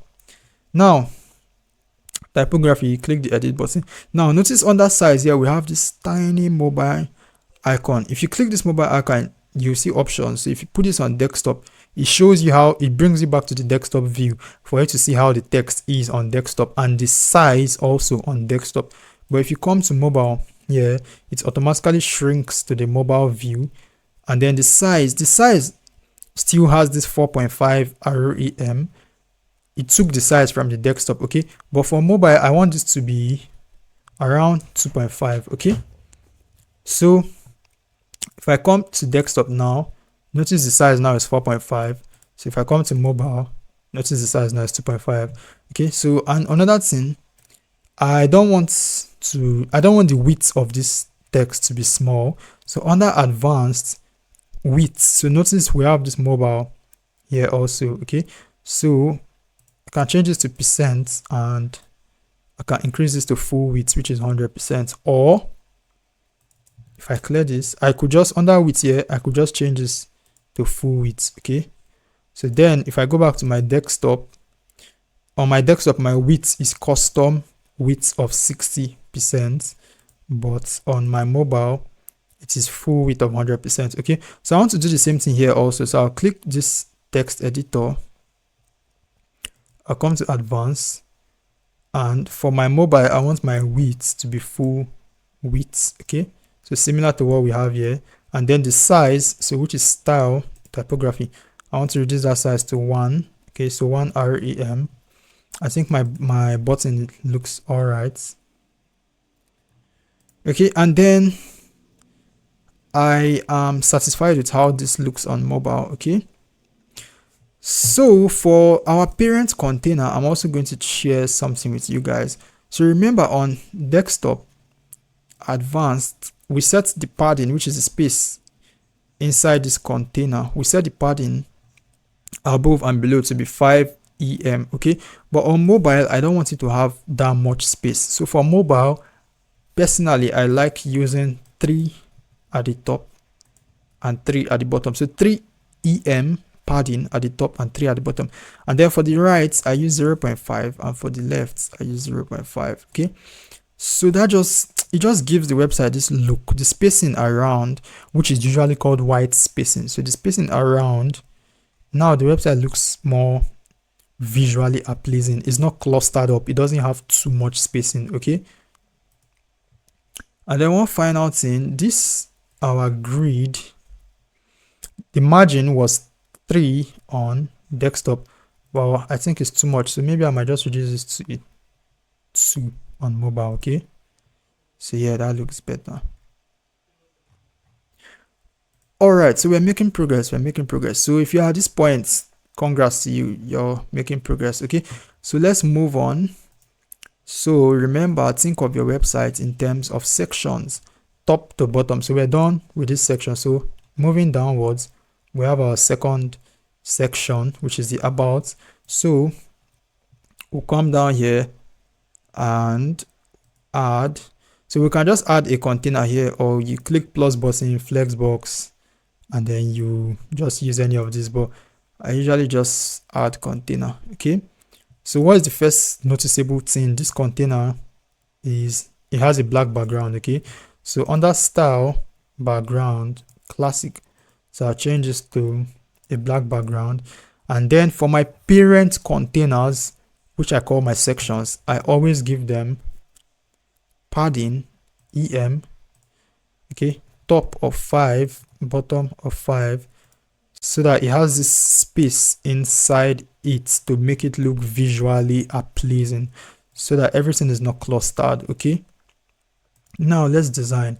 So we add an element. So first things first, remember, try to understand layouts when proceeding with your designs.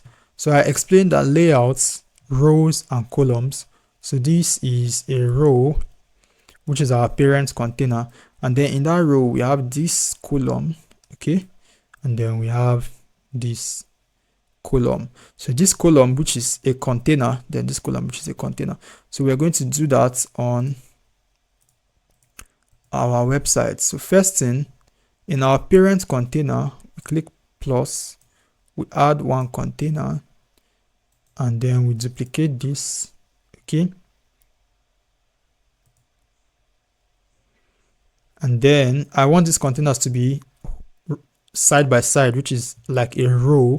So for my parent container, I click my parent container, come to layouts, change the direction to row. So that makes everything inside this parent container to be arranged as a row. Okay, now let's design. Okay, so we add elements, we add a heading there, about us. So I'll just copy this, paste here.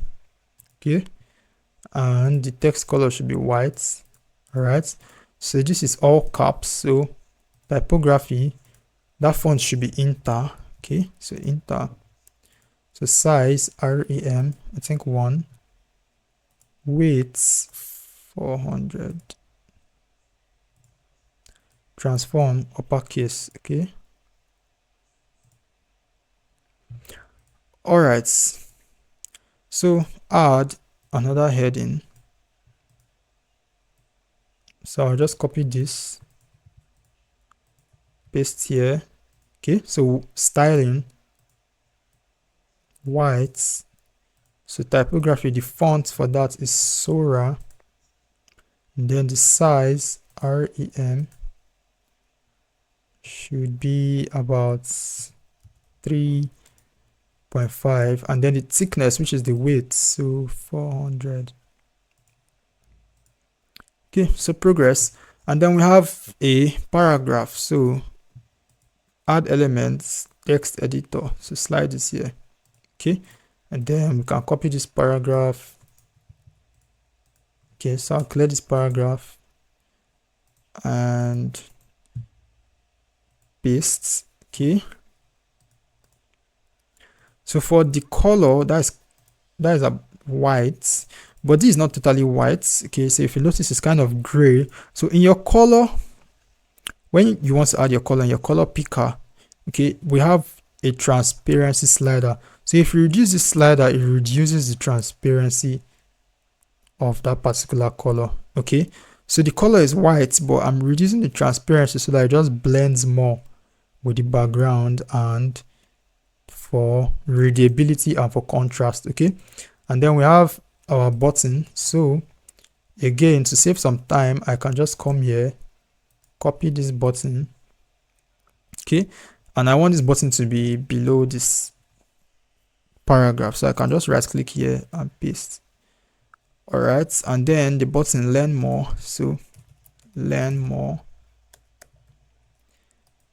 Okay, I want this button to be at the left, not at the center. Okay, and then the button has a black background, white border. So black background, white text. Okay, and then the border color white. And then when we hover, I want the background to be white and the text to be black. Okay, so we're done with that. So content, okay, here we have an image. Okay, so add. So all the images on this website, you can download them from the community. You get the link to download these images so you can use, or if you want, you can just right click here to download the image. Okay, but anyway, so I'll put the image here, choose image. Okay, so when you choose image, to load. So currently we don't have any image on our website. Okay, so what we're going to do, upload file. So select file. So I'm going to select where that image is. Okay, wherever you saved it on your computer. I think this is mine. Okay, all right, so when you import the image, you allow it to import depending on the size of the image and how strong your internet is. It might import almost immediately, or it might take a little bit time. So you select the image, select. All right, now we have the image here. Now notice this image is black and white. Okay, so how can we easily achieve that in Elementor? All right, so instead of editing this image with an image editor, and all that, with Elementor, if you come to style here, scroll down, we have what we call CSS filters. Okay, so if you click this button here to make an image black and white, all you have to do under CSS filters, the saturation, reduce the saturation to 0. So saturation just basically removes the other colors. Okay, so if I slide this, you can see the effect it has on the image. Okay, so I can reduce the saturation to 0. All right, and also if I hover on this image, if I want, I can make it in a way that when I hover, which basically means when I put my mouse, I can also set a saturation. So if I hover now, See the effect, okay? But I don't want that, so I'll just reset this. All right, so now we have this section done.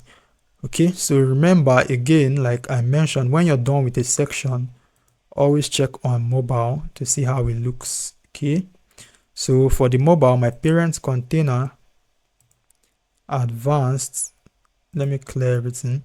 So now look at this container on mobile. See there's no padding, there's no spacing inside, so it looks clustered.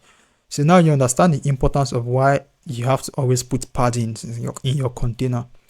Okay, so for the padding at the top, 3, bottom 3, right 0.5, left 0.5. So now the website just looks easy on the eyes. It just looks more organized. Okay, and another thing, this font style for mobile, I want to reduce this to 2.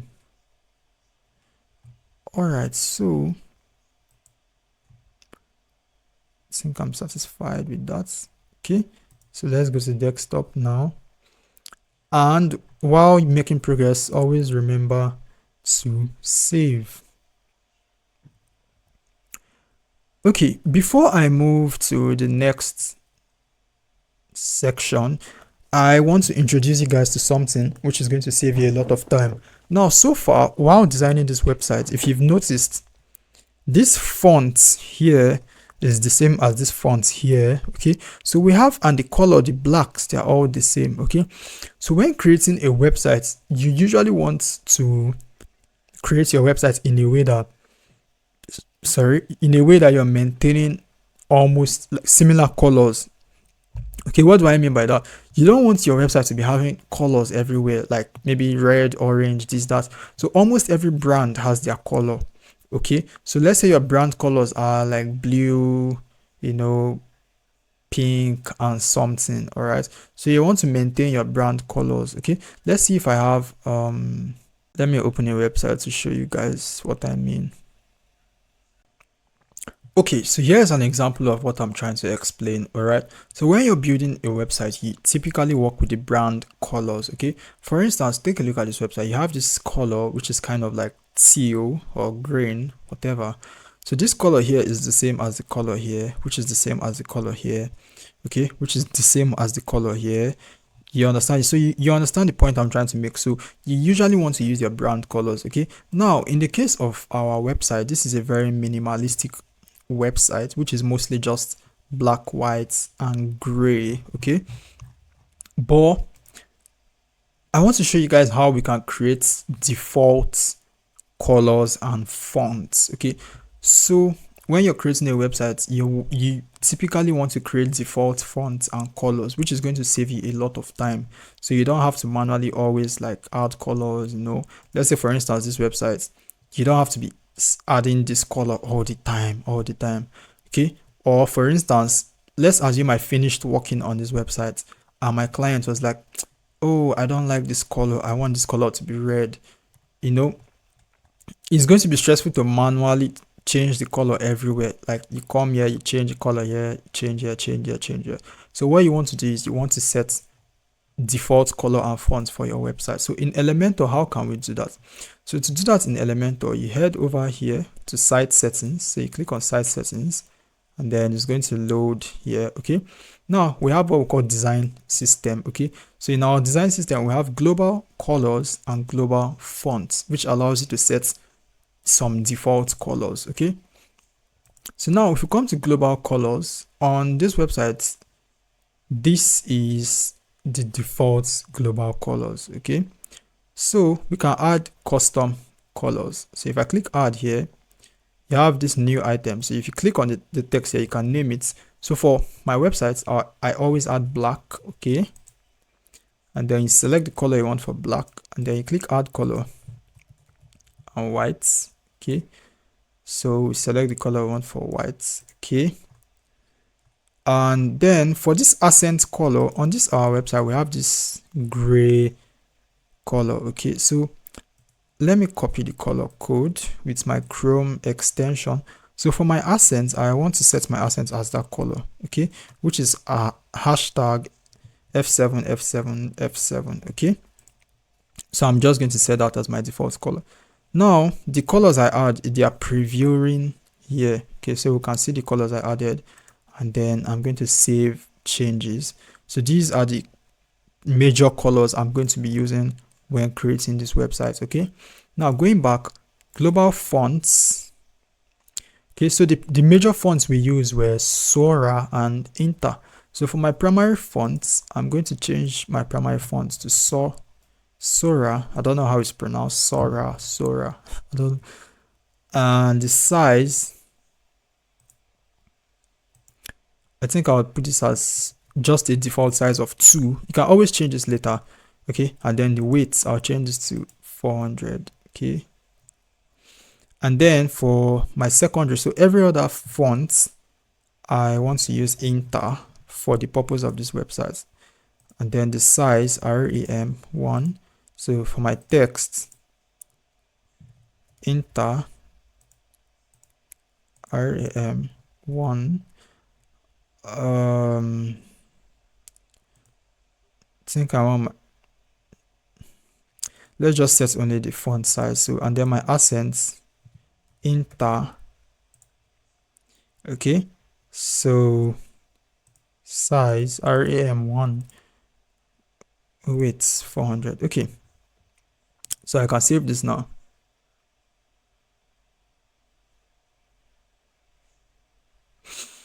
Okay, so your changes have been updated. So back to editor.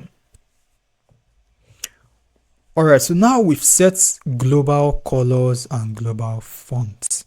So let me show you guys the importance of always setting global colors and fonts.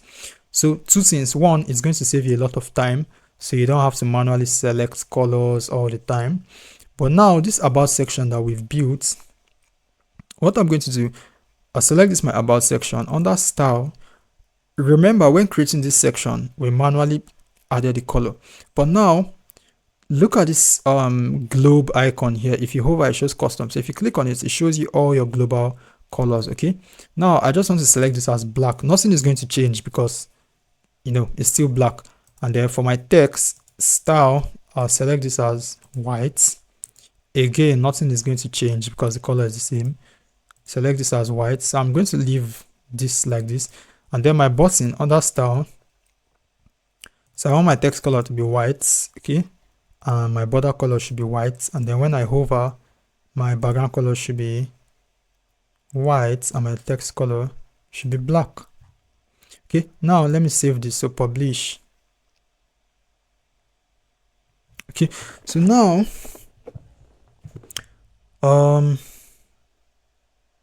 let's go to our site settings, okay.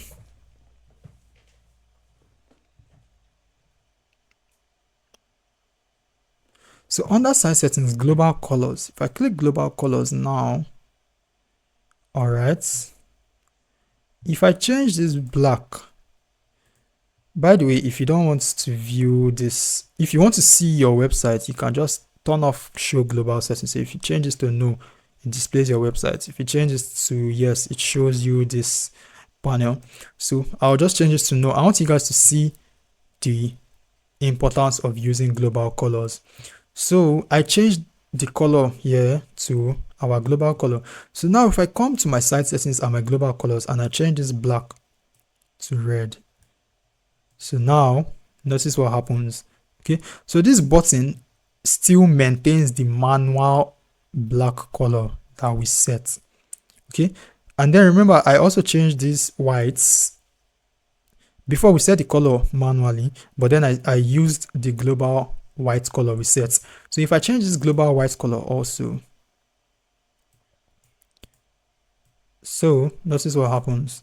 Okay, although the ones when we created this section, we set the colors and the fonts manually, so the ones we set manually will still remain unaffected, whereas the ones we used our global colors, if we come here we can change them. Okay, so that is the importance of using global colors. So I'm going to reset this back to white, okay, and then From this point on, we're going to be using our global colors and our global fonts. So whenever you're creating a website, always try to set global colors and global fonts to save yourself some time, and in case you want to make changes, so you can easily update changes across your entire website. Okay, but anyway, let's move on.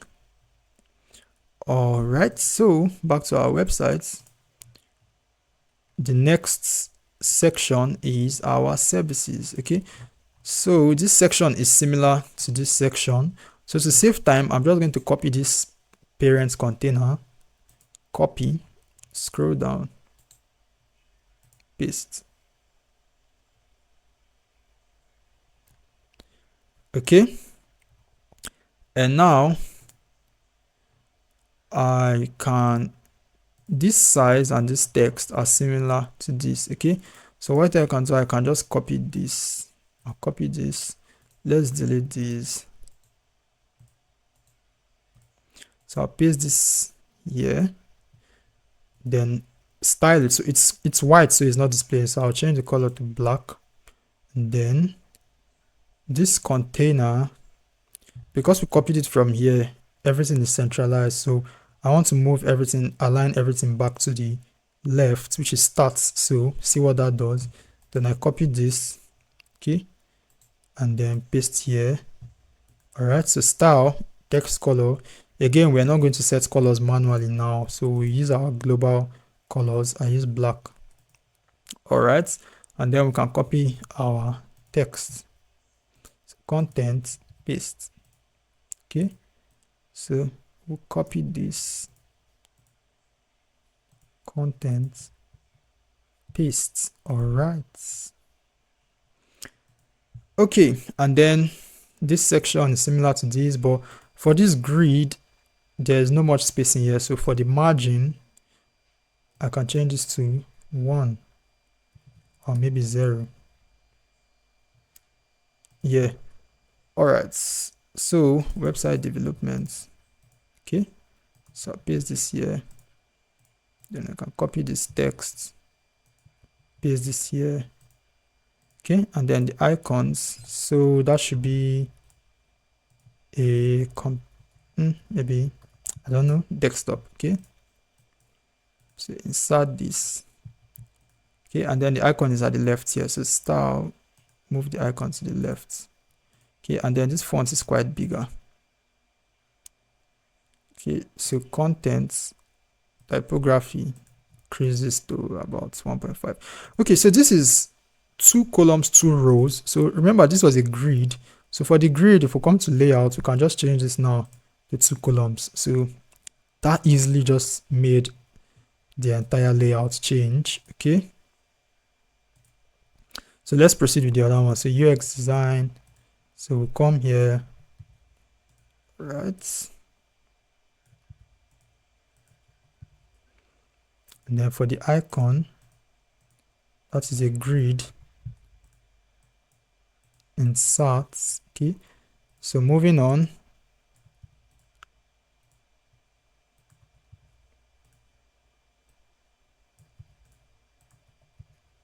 So for the icon, this is a diamond,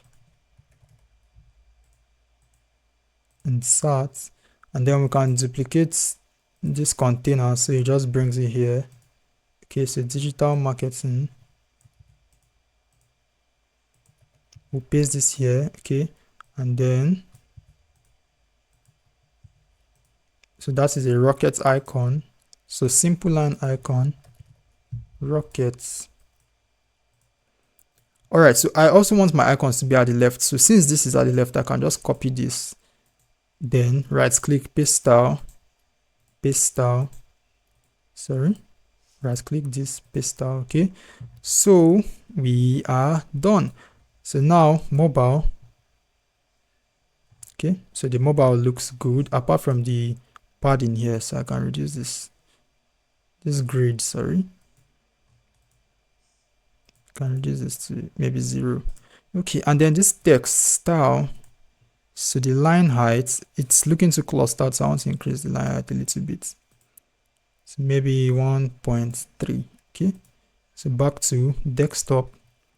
So now we're done with that section. We can click publish to save. Okay, so you just allow it to save. Okay, so moving on, our next section, we have recent projects. Okay, so for that, I can just duplicate this section. Duplicate. Okay. All right, so recent projects. Paste this here. We stand for quality. So I'll paste this here. And then this grid. So this looks like a grid of images, but this is not a grid. This is a gallery. So if I click on the image here, the image pops up like a gallery. Okay. So I don't want this grid, so I can delete this grid. Okay. And how can we achieve this? So in the widgets, we have a gallery widget. So we have this basic gallery. So I'll just put this below this text. Okay. And then we click add images. So now we're going to upload the images, all these images. So upload files, select files. So I'm going to select all those images.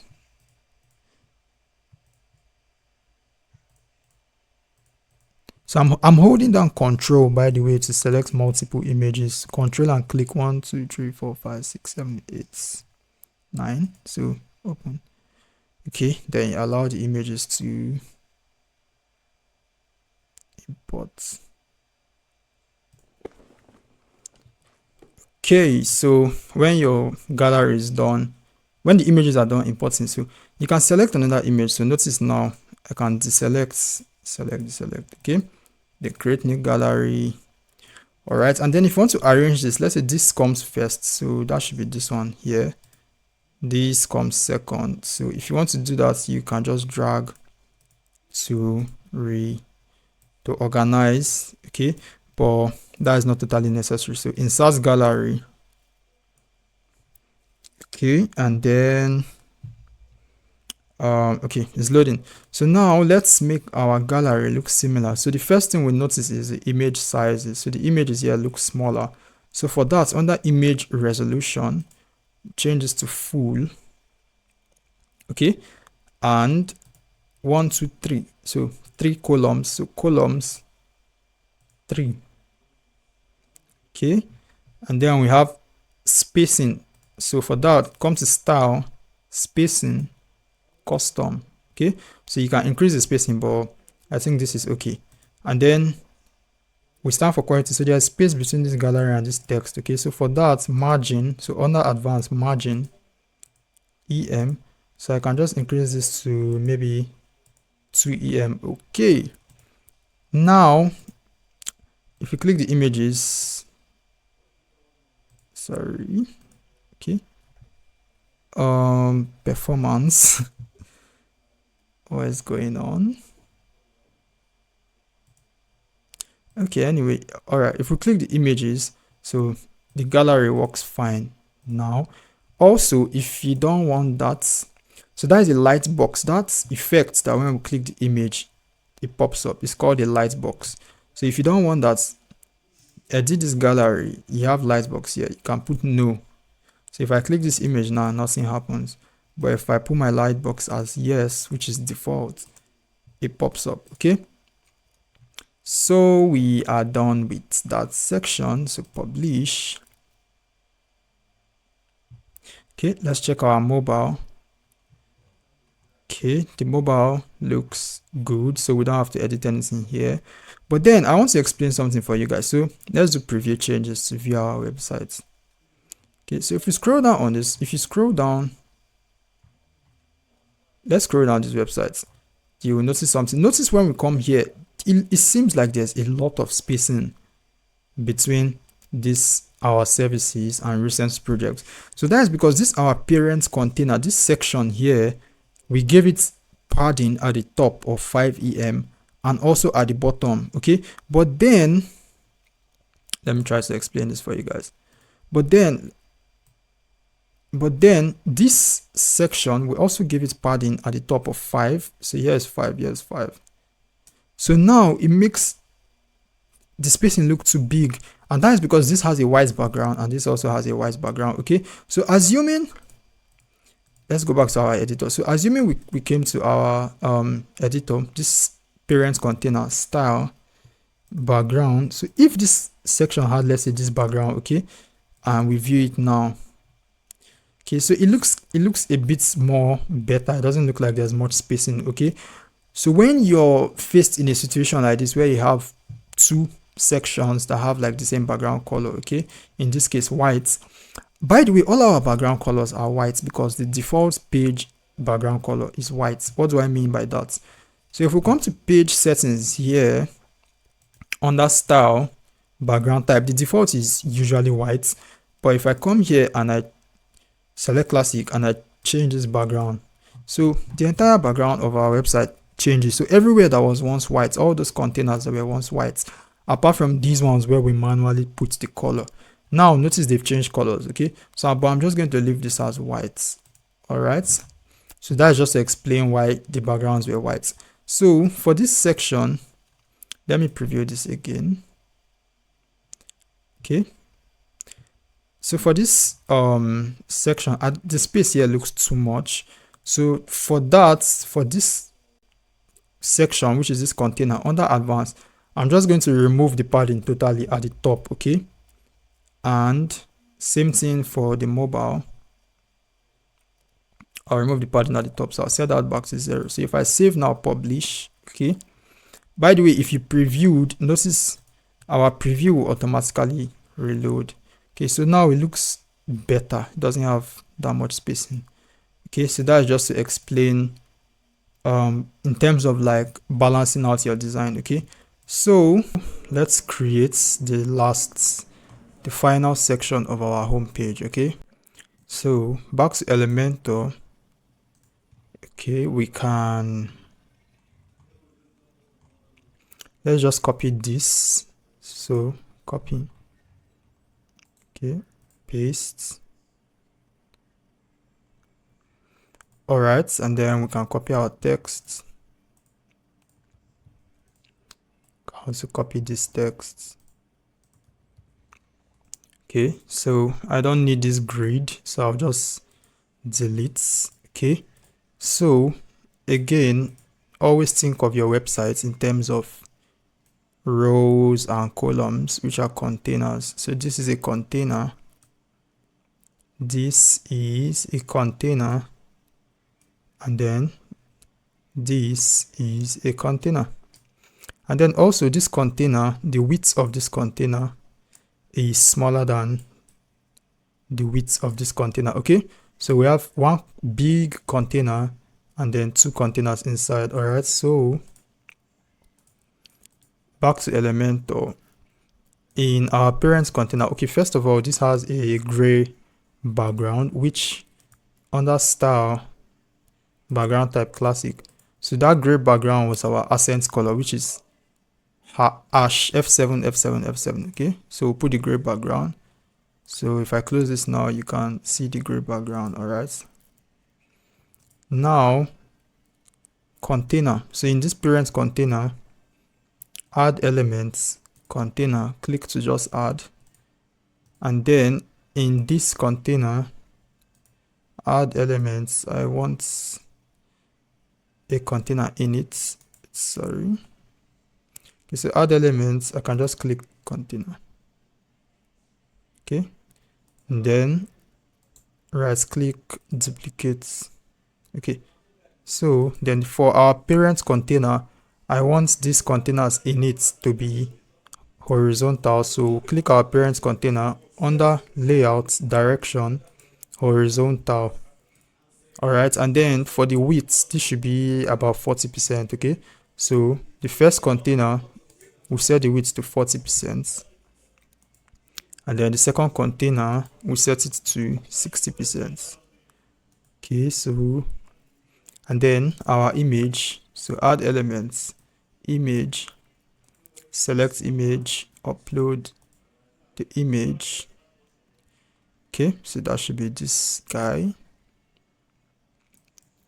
Select. All right, and black and white. How do we do black and white? So image, style, CSS filters, click the edit button. Saturation reduce to 0. All right, and then when designing with Elementor, there are creative ways, you can make your design look more beautiful and all. For instance, just this quotation icon here just gives this testimonial a nice feel. Okay, so this is an icon, so add elements. You can search for icon, not icon box, just icon. So put the icon, search, that should be quotes. So okay, looks like this. Sorry. So quotes, inserts. All right, and align the icon to the left. So this icon is gray, so which we can achieve by, if I set this as black, and then we can reduce the transparency. All right, and then we have a paragraph here, so I can copy this paragraph, copy, which is text editor, and then paste it here. Okay, and then we change the color, style, black. So back to contents, can then copy this text, clear this, right click, paste as plain text. Okay, and then we have this. So for that, we could use, do we have any part on our website we can reuse? Okay, so add icon box.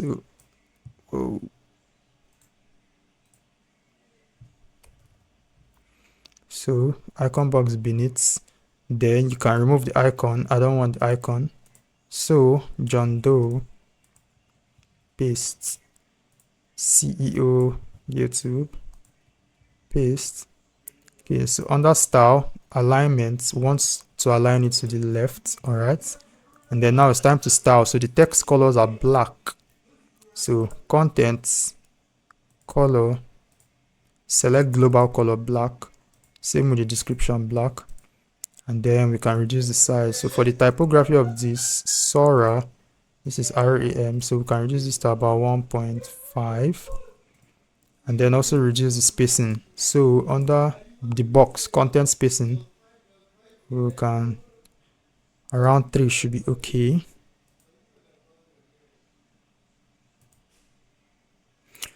All right, so for this parent container, I don't want padding. Okay, so advanced, I'll just set my padding as 0. Okay, and we are done. Okay, so remember, when you're done with your section, check your mobile. Okay, so the mobile looks good. I don't think we need to edit anything here. Maybe the size of this is too big, so content, typography, RAM, can reduce this to 1.3, and we can reduce this to RAM, maybe 0.9. Yeah, so I think this looks better. Okay, all right, so guys, congrats, we've finished working on the body of our home page. Okay, so on your own, you can play around with the tablets mode, maybe try to, if you want to, change the design. Although when you're creating a website, you mostly want to focus on desktop and mobile. Okay, so when you're done, you publish. All right, so now that we're done with our home page, it's time for us to check our website out. Okay, so back to our WordPress dashboard. If you click the name of your site here, you see visit site. So right click, open a new tab. Okay, so now this is our website, and at first you notice it doesn't look like what we've designed here on the home page. Okay, so you see shows us this default theme. Okay, so the way WordPress works, remember when we set up WordPress under appearance themes, we installed Hello Elementor. So every WordPress website has a theme. You cannot create a WordPress website without a theme. Okay, and the theme basically just handles the primary parts of the website, the design of the primary parts of the website, which are the header, the footer, and we have several other parts, like if you're blogging, the way your blog displays and some other parts. Okay, so that is why our page shows like this. So let me show you guys something quick. If I was to install another theme, let's say I click on add new theme here. All right, and you don't have to do this, by the way. This is just to illustrate something. So let's say this theme, Cadence, if I click on install, all right, and then I activate this theme. Okay, close this. If I come back to my website, this is the home page of our website domain. Okay, if I reload now, notice the design of the website changes. So the design changed because I changed the theme of the website. So you can also notice here that the header changed. So we have the name of our website and then our menu, and then we have the footer here. Okay, but this is the website we're trying to create. So this is the header, this is the footer. All right, so every WordPress theme has a default design it has. All right, but then the purpose of this course is to learn how to create our websites without using themes. All right, so you want to learn how to build your website fully from scratch and customize it the way you want. Okay, so going back to our Hello Elementor theme, so whenever I work with Elementor, I always use the Hello Elementor theme. This is the standard theme to always install whenever you're working with Elementor. Okay, now if I reload the website, okay, so we have our website right now. Okay, so back to what I was trying to explain. We've created our home page. Okay, we've designed the home page, but then when we come to our website, you can notice that the website doesn't display the design we set. Okay, so far what we've done, we only created a page, we named the page home, all right, and then we designed the page, but we are yet to tell WordPress that this page we created should show on the front of our website. Okay, so on that pages here, we have our home page. Okay, so how can we set this page to display as the first page or the front page of our website? All right, so to do that, you come to your WordPress dashboard, all right, which is again your website.com/wp-admin. all right, so you come to your WordPress dashboard, head over to settings, head over to reading. Okay, now in reading, you will see this option, your home page displays. Okay, so by default, it is usually your latest post. All right, so what we want to do, we want to set this page to display as our home page. Okay, now you select this option, a static page, and then home page, you select home, which is the page you created as our home page. Okay, so you select home and then you click on save changes. All right, now if we come back to our websites, all right, and we reload, okay, so that is how you set your home page. All right, so back to our dashboard. Now that we've sorted out the home page, it's time for us to move on to the next page, which is our about page. Okay, so to create a new page, again, you come to pages, add new page. So I'll right click and open this in new tab. All right, okay, and then I'll name this page about us. Okay, and then we edit with Elementor. All right, so we've successfully created our about page. All right, it's currently under draft. So like we did with the home page, we are going to learn how to design the about page. Okay, all right, So this is our home page. So I'm going to move this tab here, and then this is our about page. So first things first, I don't want to see any of these. So page settings, page layouts, canvas. All right, so we're going to build our about page. Okay, so let me just copy this section. So also, if you're working on multiple pages, like this is our home page, this is our about page, you can copy a section from one page and paste in another page. Okay, so I don't want this, I don't want this, I don't want this. All right, so about us,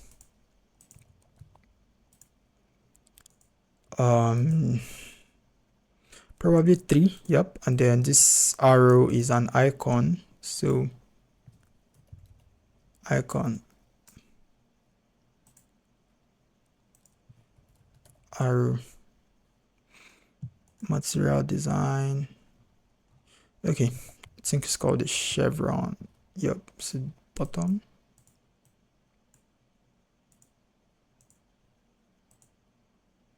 All right, and then we can reduce the size to 27. All right, and then we have 1, 2, 3.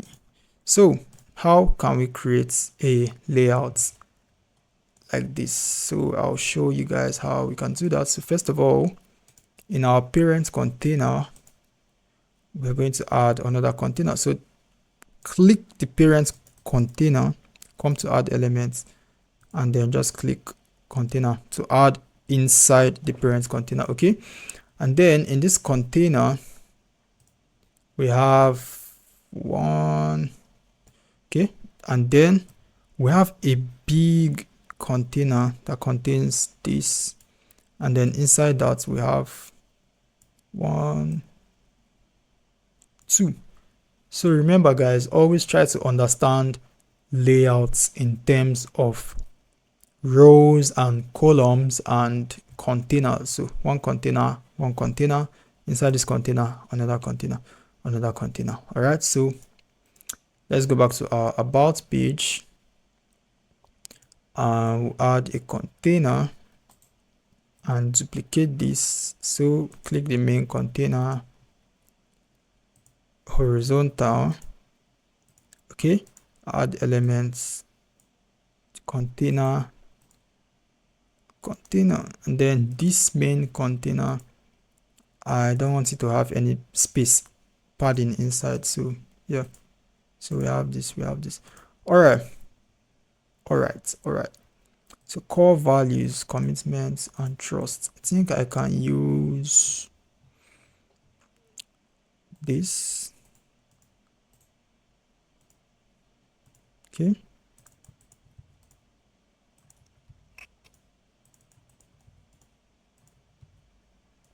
All right, so let's all style this text.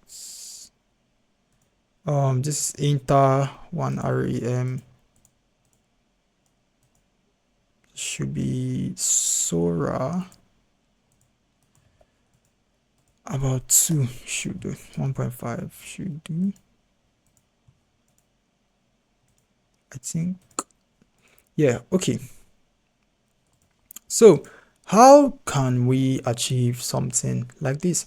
So this is a container, and this container has an image in it, a background image, and then we have our text. So currently I've created the container, I've added the text. All right, so now the image, which is going to be a little bit tricky if it's your first time doing something like this, which I assume. So to do that, click the container, click on style. All right, so what we're going to do,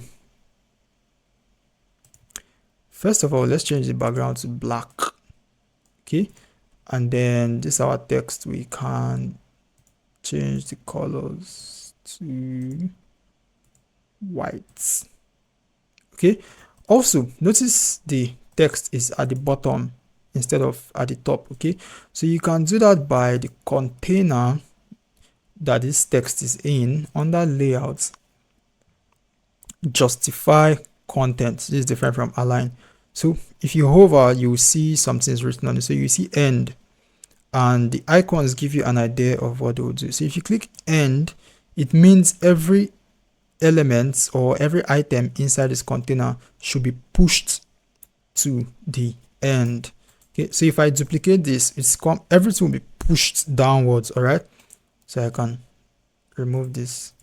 Okay, and then I want some spacing inside. So remember, spacing inside is padding, so I can just give this maybe 1, perhaps 2. I think 1 should be okay. So I can give this 1 EM padding. All right, so the image parts. All right, okay, also, how can I make the height of this container increase? So for the container, if you come to layout, I could use height to increase it. All right, sorry, but I don't want to use height. So there is a very important there's a very important widget you can use to add spacing in your containers, and the name is spacer. So you add spacer above, and then we can then increase the height of the spacer. So spacer is just to add space, basically, as the name implies.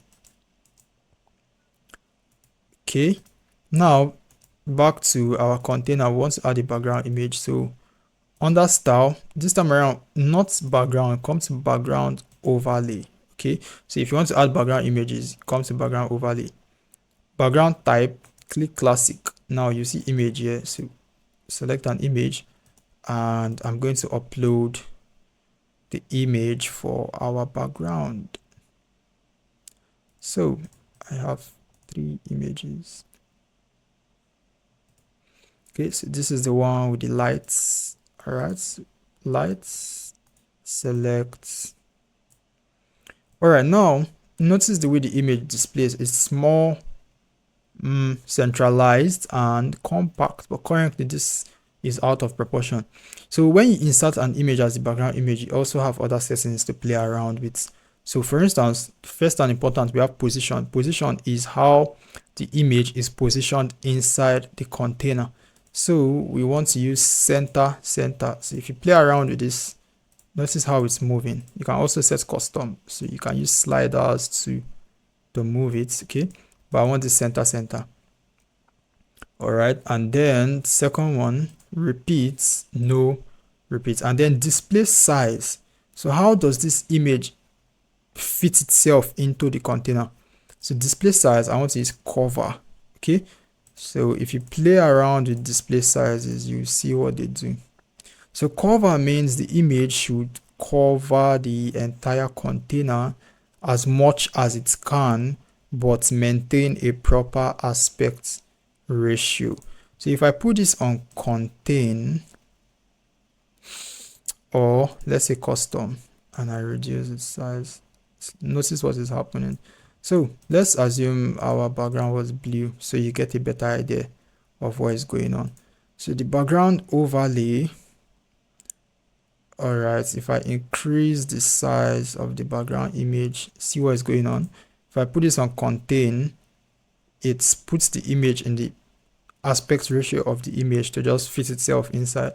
And then if I put it on cover, it takes the entire size of the container while maintaining the aspect ratio. So anyway, back to black. All right, and then we have opacity, which we can use the slider to increase the opacity of our image if we want it to be more visible, you know. All right, and then I also want this image to be black and white, so saturation.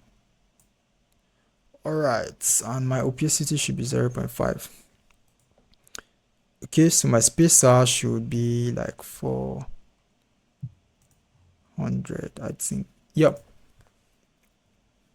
So we are done with the first part. Now the second part. So I can just copy this container and paste style. So if you paste style, it will also paste the background image and paste style here. Then I can copy this, or let me copy the spacer first, paste here. But then I don't want these containers to be as big as this one, so I can reduce it to half. So let's say 200. Okay, then I can copy this, paste. Okay, so I think this 200 is still much, maybe 150. All right, yep. And we can copy our text.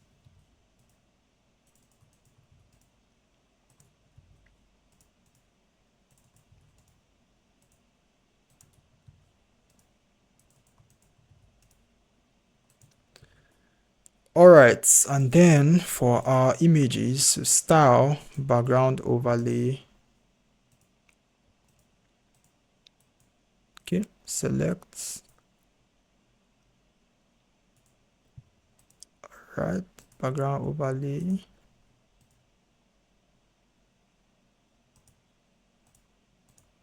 Select this. All right, so and also the width of this container is bigger than this, so I think this should be like 60/40. So container layout 60, and then let me go to structure. So we have parent container, we have this container, then we have this container, so this should be 40. Okay, so 1, 2, then this container houses these other ones. Okay, so if we close this, we can fit. So voila. All right, so scrolling down, next section, we click our parent container, add elements, click container to add a container beneath it. Okay, so there's a lot of space in here, so I can give this container margin so everything doesn't look compressed. Okay, and then in this container we have 3 columns, sorry. So 1, 2, 3. 3 columns, meaning 3 containers. Or in this case, we don't really need to use containers. We could just add yeah, we could just add these. No. We could just add these. So paste. Oh, sorry. Always add the containers, by the way. So container duplicates, and then our parents should be layouts horizontal. Okay, now we can copy this and paste, and then we remove the icon, then we style it. Okay, so my line height should be about 1.5, maybe 1.5.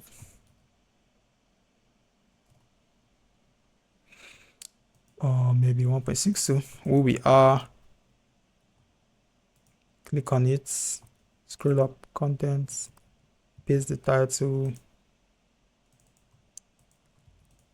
Okay, so this is capitalized, so we can come to style, contents, under the typography, click the button style, transform, capitalize. Okay, and then we can copy this, paste here, and then we copy our text.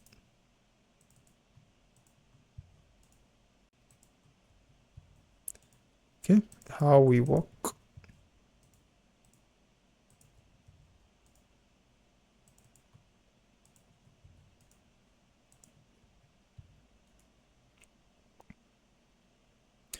All right, then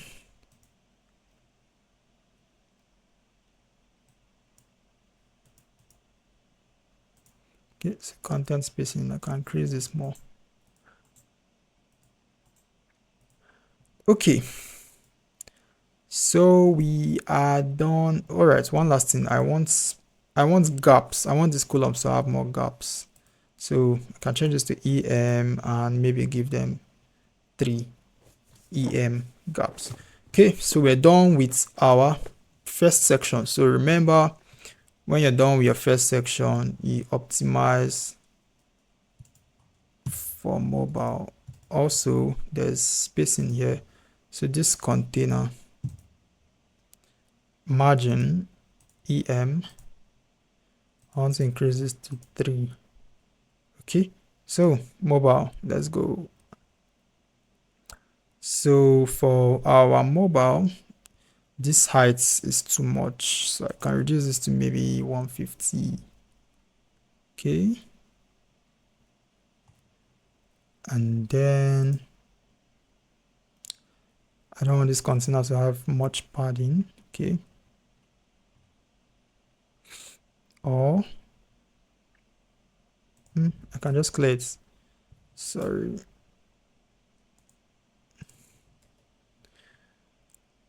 Okay,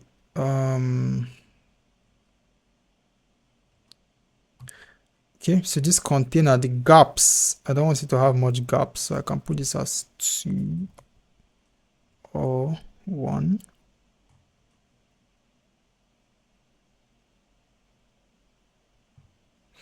Okay, spacing above, I can reduce this to maybe 1 and padding to 0, so that's it's not too compressed. All right. Then these ones, I can reduce them to 100. Copy, paste that. All right, so back to desktop. We are done with the first section. Okay, so scroll down. Now, next section. All right, so we can, again, to save time, we can copy this section from our home page and paste here. All right, so 1, 2, 3, 4, 5 columns, 5 containers. So I can delete this. I can delete this. So this has title and text. So similar to this, I can just copy this, paste here. Okay, so experience 6 years. All right, and then this is centralized, so centralize, and then for the content, the color of the title is a bit more, is a bit more dimmer, so I can use the transparency slider for that. Okay, and then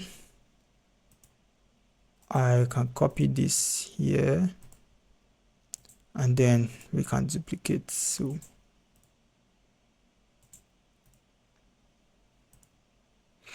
all right, and then we can copy our text. Okay, so projects completed.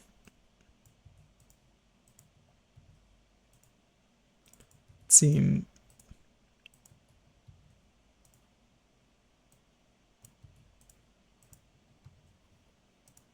Okay, average delivery time.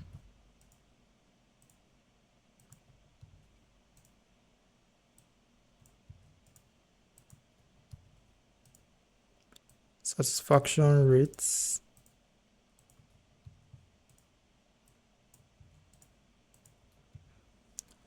All right, so some more spacing, I think. But this is okay. So mobile, All right, so mobile seems there's too much gap between the columns, so I want to reduce that gap. All right, so gaps em 1 em. Okay, so back to desktop. Now we're done with this section. So notice this services is exactly the same as this, so I can just copy this and right click, paste. Okay, so moving forward, our team leaders. So this is a gray background. So again, to save time, we can copy this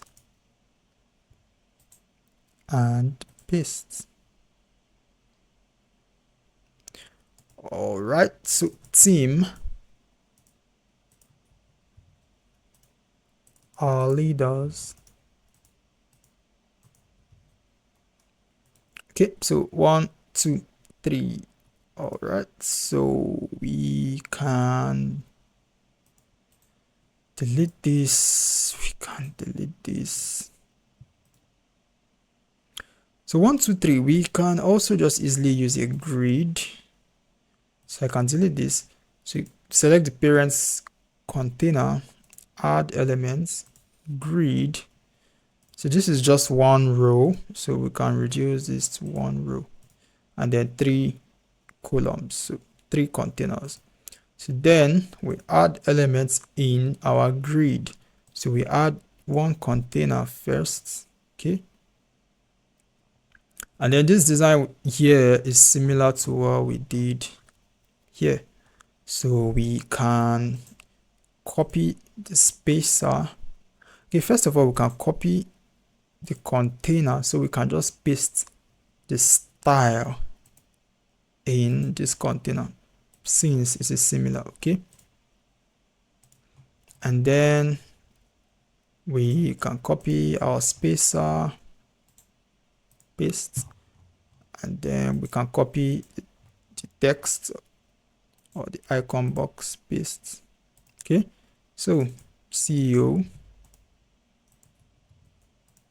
John Wick. Of course,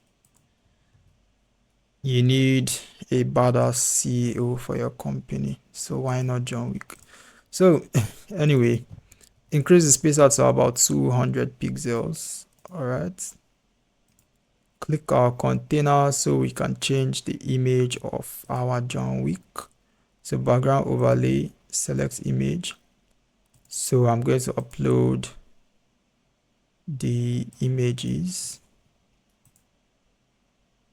So guys, remember, if I'm a bit too fast, you can always slow down the video, or you know, go back to like practice, pause, play, you know.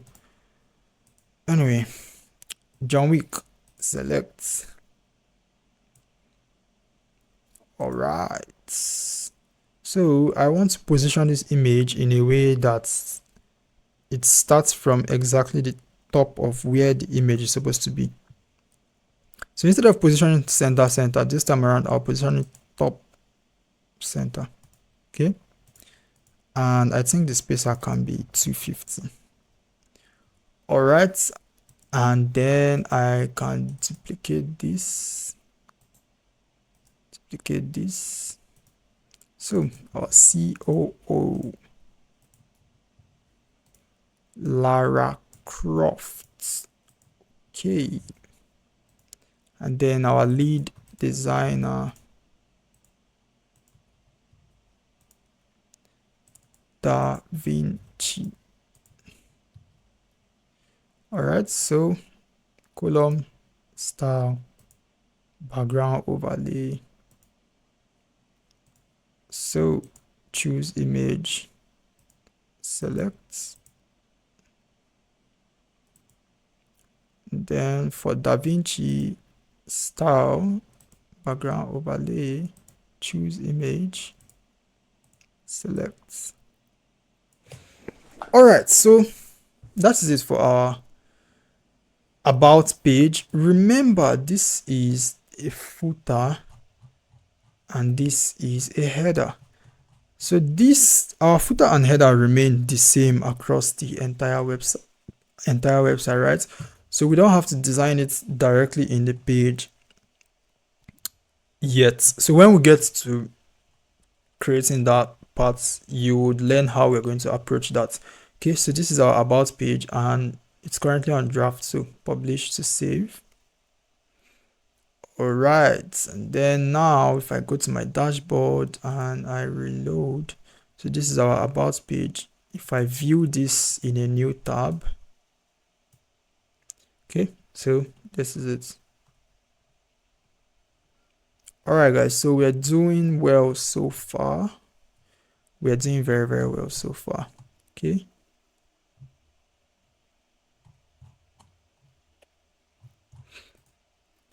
Okay. Now, sorry, I closed the page. So now, services. If I click on services, we don't have a service page. So what I did is, if you click on services, it takes you to the home page, but then it doesn't only take you to the home page. Just watch.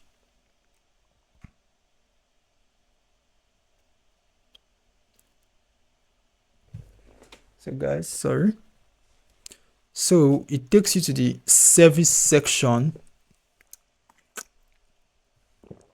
on the home page. So on the home page, if I click on services, it just scrolls down to the service section. So I'm also going to be showing you guys how you can achieve something like this. All right. So anyway, moving forward, we have our contact page. Okay. So, but before I design the contact page, I'm going to design the header and the footer of our website. Okay. And also the reason I'm going to be doing that, so far I've been using the free version of Elementor. All right. I don't have the pro version installed yet, but to get this form, I would need to install the pro version of Elementor. So let me show you. So if I search form here, notice it is locked. Okay. And we want the form for our contact page, and we also need the pro version of Elementor so we can be able to create our footer, not design the footer per se, but so that we can be able to set it across our entire website and our header also. So just stay with me, guys. I'm going to explain better for you guys. Okay, so first things first, why do we need Elementor Pro? So Elementor Pro, as you've already noticed, gives you access to more widgets and more functionalities for your website. Okay, but Elementor Pro is not free. You have to pay for Elementor Pro. Okay, and to do that, to purchase Elementor Pro, you head over to elementor.com, and then this is the Elementor website, and then you have to buy okay, so you head over to elementor.com, and then if you come to pricing, page builder plugin. Okay, so this is where you can purchase Elementor Pro. Okay, and they have different pricing plans. So usually for one site, you pay $59 per year for Elementor Pro.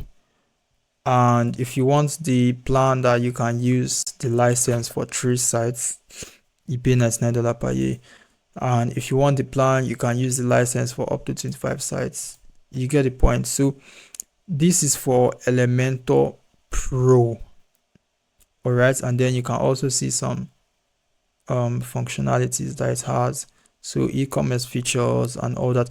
But anyway, you don't need to bother yourself about this all now, right? So don't be scared about the pricing. You don't have to buy Elementor Pro yet, unless you already have, or you have the money to purchase it. Then you can go ahead and purchase it. When you purchase it, you would download the file and you'll be able to install it in your WordPress. So I'll also show you how to install it in this tutorial. But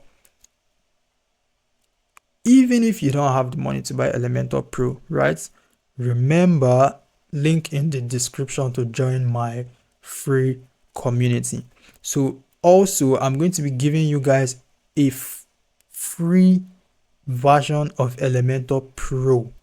So I'll be giving you guys free Elementor Pro in the community, so you can download it and install on your website, and you don't need to pay all this. So you can use it to practice while learning Elementor, and then when you're ready to start building websites for clients and all, you can then add these to their invoice and then purchase Elementor that you're going to use to build their websites. Okay, so back to our websites. So currently we want to create our header, and we want to create our footer, and we also want to create our contact page.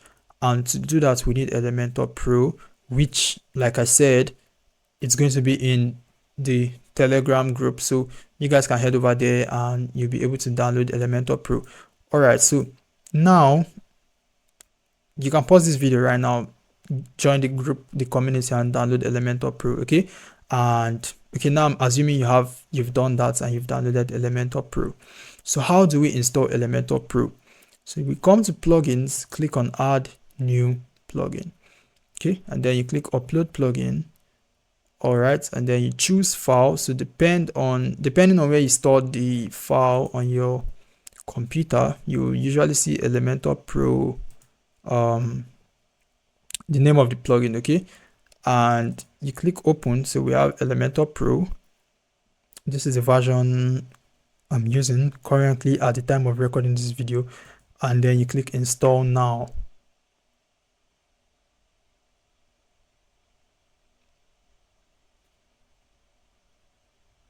Okay, so now that Elementor Pro is installed, you can click on activate plugin. All right, so it shows plugin activated. So now we have Elementor and we have Elementor Pro installed. Okay, so now if I come back to, I still have my home page in my Elementor open. So if I reload this page now, all right, so scrolling down, Pro, notice no more locked sign. So we have every single functionality unlocked. All right, so let's get busy. So we want to build our header and footer first. Okay, I'm going to start with the footer first. You can start with the header first. We can start with the footer first. There's no particular order. It doesn't mind.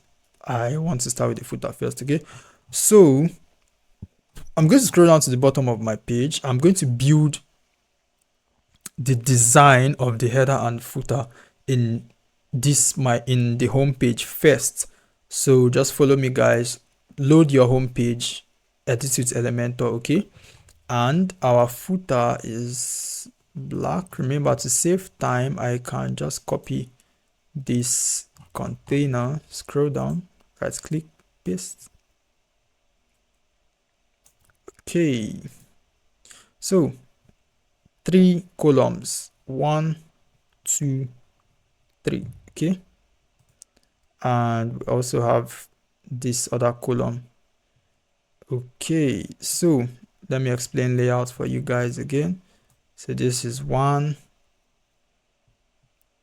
container, this down here is another container, this is one container, this is another container, and then this is another container.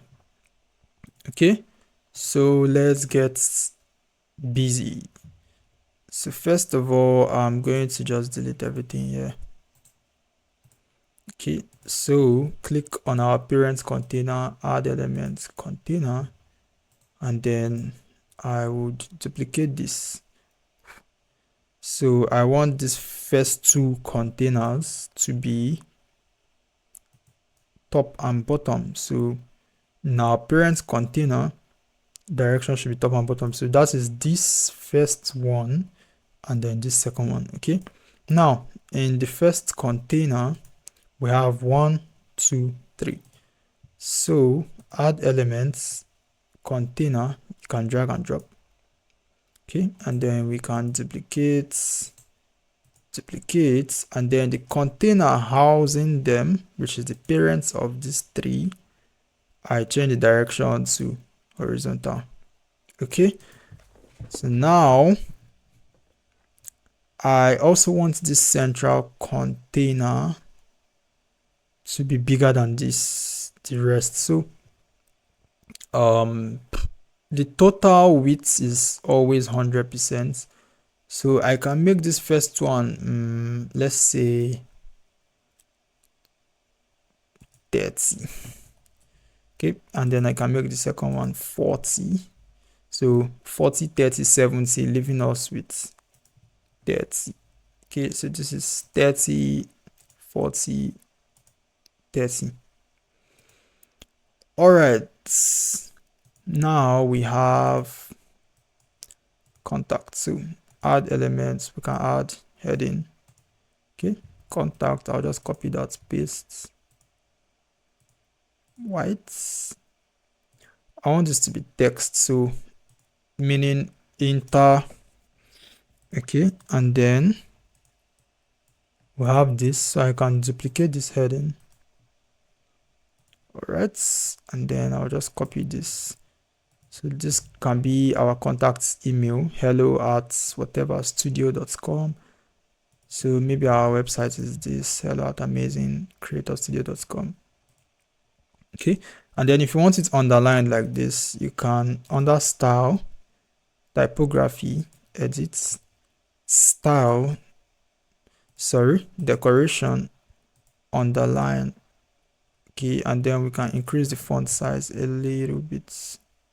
All right, so let me just publish and show you guys something. For contacts like this, hello@studio.com, if I click on this, what it does, it opens my mail to try to send an email to this email here. So if you want to also achieve something similar, the way you can do that is in the title here, you first put your email. So let's say your website is google.com. So let's say, for instance, this was support at google.com. Okay, if you want users to be able to easily contact this email by just clicking on it, you can just copy the email on that link here. What you do, you type mail to, and then you click hyphen, you put your column, and then you just put the email. So if your email was support@google.com, so you put mail to column support@google.com. Okay, so I just wanted to show you guys that trick, that simple trick. Okay, so and then you can copy this first one and paste it here. Okay, and then we can just copy this number, paste here. All right, got a project in mind. I can use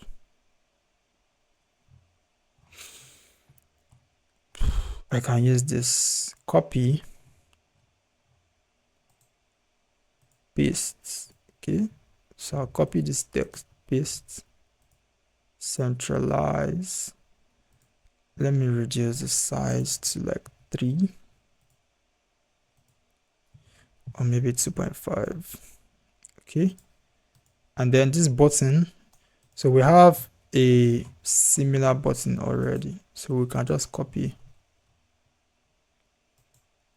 paste. So get in touch, and we want our buttons to be centralized. So style, we can position it center, and then get in touch. Okay, now for our address, I can copy this, paste,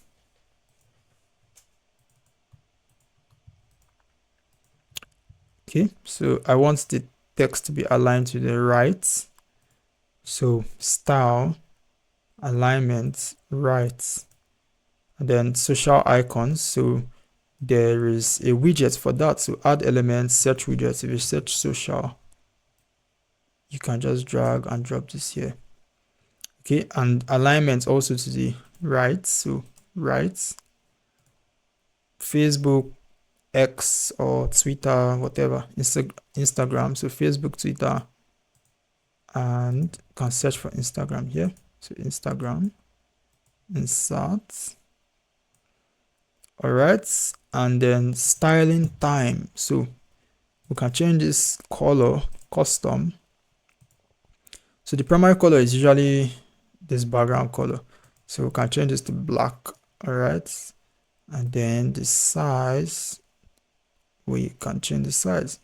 So for your own website, if you want to add links for the social media icons, you click on the particular link. You see link here.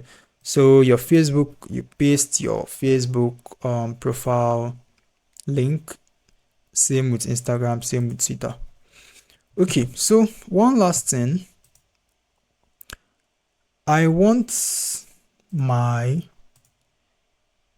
columns to be aligned in a way that everything is centralized in the middle, right?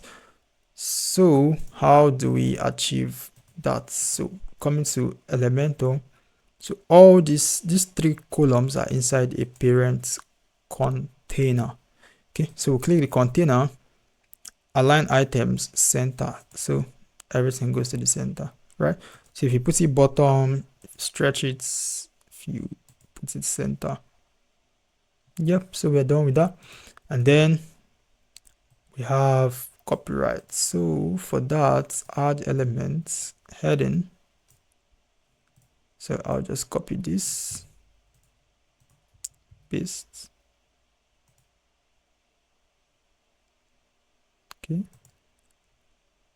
should be white. Font should be smaller. So enter, I can reduce this a bit to like 0.9. Okay, and I want my text to be more darker. All right, and then we have this line here. So to get that line, there are several ways we can do that. There is a widget called divider. Okay, so divider is basically just a horizontal line that you can add anywhere on your website. And currently the divider is black, so you can't see it. But if I change the color to white, okay, and I look at, so this is it. Okay, but then I want the color of my divider to be darker. Okay, so now voila. Okay, and time to fix some padding. So the spacing down here is too much. I want to reduce it a little bit. So for my parent container, advanced, I can reduce the padding at the bottom to 3, or I think 1 looks good. Yeah, 1 looks good. Okay, so we're practically done with the footer. So check the mobile to make sure you design it properly on the mobile. So guys, there's something I want to show you. Look at this footer. Got a project in mind. This section comes before this section. So the way it works, right? This is the footer. Let me close all this so I can explain for you guys. So this is our parent container. Let me back to desktop. This is our parent container. This is the container that has these 3 containers, 1, 2, 3. So if you notice in this structure here, everything comes from top to bottom. Your website is always top to bottom, right? Everything comes from top to bottom. Now, when it comes to mobile responsiveness. Same thing, also top to bottom. So first container, second container, third container. Okay, so if we go to mobile now, we have the same thing. First container, second container, third container. So what if we are in a unique situation like this, where on the mobile we want this second container to show up first, so that our information we're trying to display is more organized. Okay, now you might think you could just maybe rearrange it like this, and if you do that, okay, it works. But then remember, top to bottom. So now if we go back to desktop, because I moved this container above this one, in the desktop it will also reflect that this should come first. Okay, but then we're in a confusing situation where I still want this container to be, I still want this container to be at the center in desktop mode, but when I come to mobile, I want it to be first. So to do that, the container, we select the container in question. In mobile, we head over to advanced. So there's something called order. So order, if we want it to come first in mobile, we just push it up like so. The order starts. So you can also set custom orders. So if we had like let's say 5 containers here, okay, we could set this container as order 0. So it usually starts from 0. So on mobile, if we set, let me show you, if we set this as 0, sorry, 1, sorry guys, stay with me. So let me just show you guys.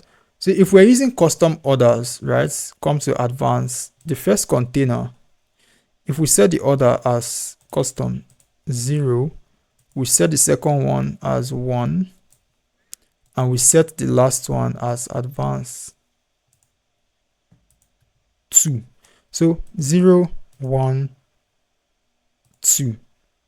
Okay, so you see it. So we set custom orders now for mobile. By the way, this is just for mobile, so whatever we do for that mobile is not going to affect the desktop. So coming back to our mobile, okay, if we change this container, if we change the order now to 0, and we change this first one to 1, so you can now see 0, 1, 2. All right, but in our desktop it still remains the same. So in your desktop you can also set your order if you want, but there's no need setting order in desktop because we already just have it designed the way we want. We only want it to change when someone uses their phone to visit the website. So you understand? Hopefully, I hope you guys understand. Okay, and you can practice with it to see what I just explained. All right, so back to our website.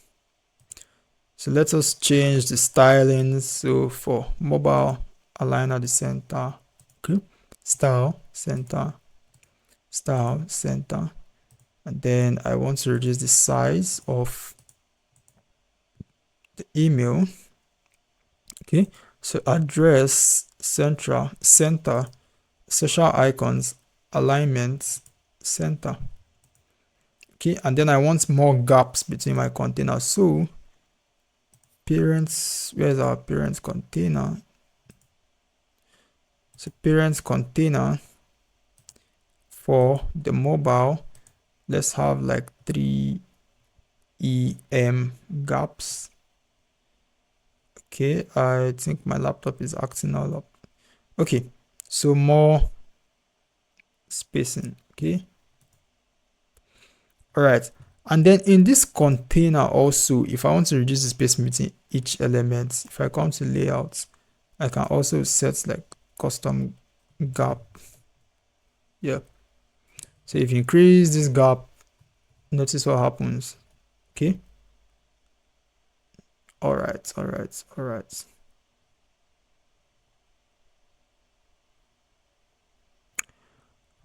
right, so we are done with our footer. We can save this now. So let's go for our header. Okay, so let's create our header. So to create the header, above this container, click plus. We don't even have to do this. So just click plus, add elements, drag a container here. Okay, so this is for the header. All right, and then now we want to add a container. Okay, so the first container we added was for the full section. Okay, and then now we're adding another container inside like this. Okay, and then that container is going to have our logo and our menu. All right, so container. Okay, sorry guys, let me save this. So before I proceed with this, with the header, I want to create this menu first. And how do I create a menu in WordPress? So to create a menu in WordPress, we go to our WordPress dashboard. Okay, click on appearance, and then under appearance you will see menus. So you click on menu. Now we have to name our menu. So I'll just call this menu primary menu, and forget about these. Just click on create menu. Okay, so now we've created this menu primary menu, and then we have to add the links to the menu. So to see your home page, by the way, under pages here, click on view all. So we see home page. So we have home, about us, add.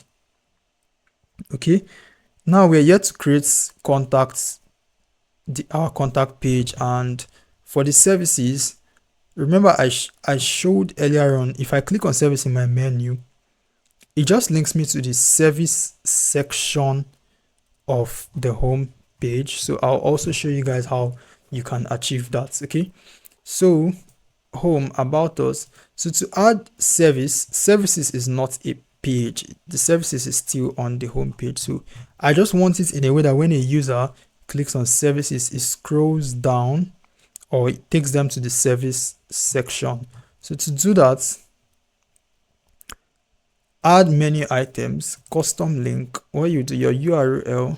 Okay, just put, so you can copy your website link. Okay, paste your website link there, then you put hashtag services. Okay, hashtag services. Now this hashtag part is going to be very important, and I'll explain what it does.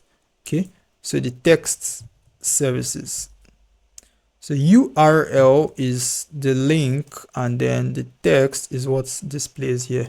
So add the menu, and then since we're yet to create our contact page, but I'll just add it as a custom link. So you can just put hashtag first, contact us.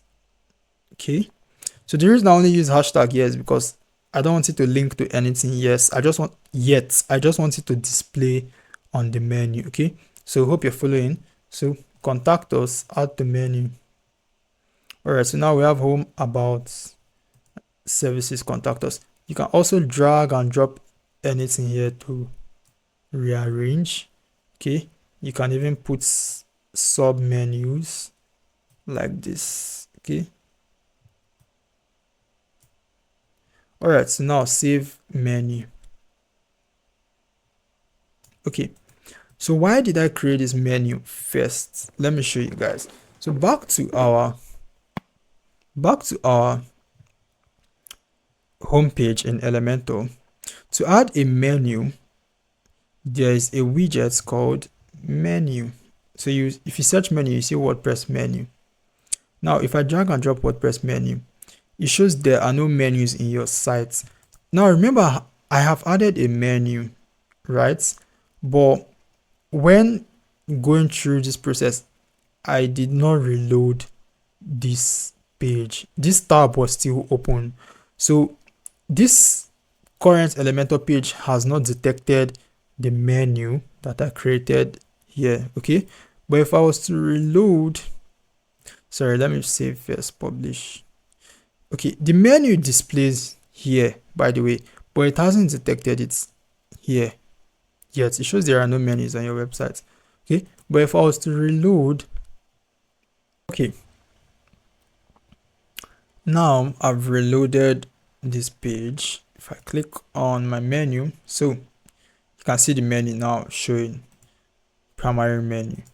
So if I had multiple menus, you can create multiple menus, but for the purpose of this tutorial, we're not going to that direction. Okay, so menu, primary menu. So we can select primary menu now, and then we can align it, push it to the right. We have multiple options that we can play around with, but just follow my lead. So pointer, none. Okay. So let's just style this first. So everything is capitalized. So style, main menu. So typography. Now in your menu, you have normal, hover, and active. So for this menu here, if you notice, the home page is black while the remaining ones are kind of like gray. If I put my mouse on about, it's quite subtle, but you might notice it. The color changes to black. But let me just show you guys here. So let's say so this is normal, right? I can put this normal color on black. Okay, now hover, let me use blue. Okay, and then active, let me use red to explain to you guys. So what is normal? Normal is just how the menu looks when you haven't put your cursor on it, when you're yet to like put hover on it. Now hover is how the menu, the style when you hover, like when you put your cursor on it. So I set my text color as blue. So if I hover now, the color is blue, right? So all these are just visual cues for users. So when you're to just give users that experience and that feel when they're using your website. And then the active is to indicate that currently we are on the home page, right? So this shows that as home is red, it shows that you're on the home page. So assuming we were on the about page, the about page will highlight red to show that we are on the about page. So that is what normal hover, the functions of normal hover and active styles. Okay, but I don't want that because I'm trying to design a minimalistic website. So first of all, my typography, I want to use my text, which we set the defaults earlier on. So the font is Inter. Okay, and I want my text to be uppercase for my menu. So everything should be uppercase. And rem, I want to use about 0.9. Yeah, let's be a little bit smaller. Also, my text color, I want something light. Okay. And for my hover, I want black. And for my active, I want black. Okay, so if you look at it, so the difference is subtle. When I hover, it becomes black. When I go out, it becomes gray, not fully black. Okay, and let me just show you guys some more things to play around with. So if we come to content, and we have pointer. So pointer, we have several types of pointer. We have underline, we have overline, okay, we have double line. So let me just show you guys what to do. So underline, pointers also help as visual cues, just like the normal, hover, and active. Okay, so this pointer with, let's say I put 3 pixels. Okay,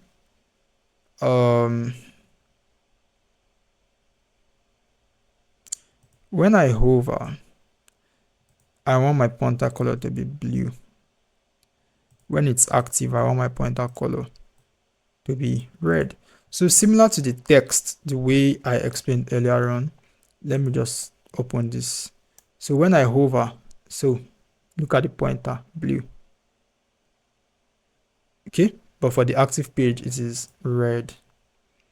All right, so if you also change your pointers, you can use overline. So overline is just above. You can use double line. So you can see the effects. You can use framed. Okay, background. So on your own, you can play around with all these options while practicing, but I want, for the purpose of this tutorial, everything is minimalistic. Okay, so now we have our menu set.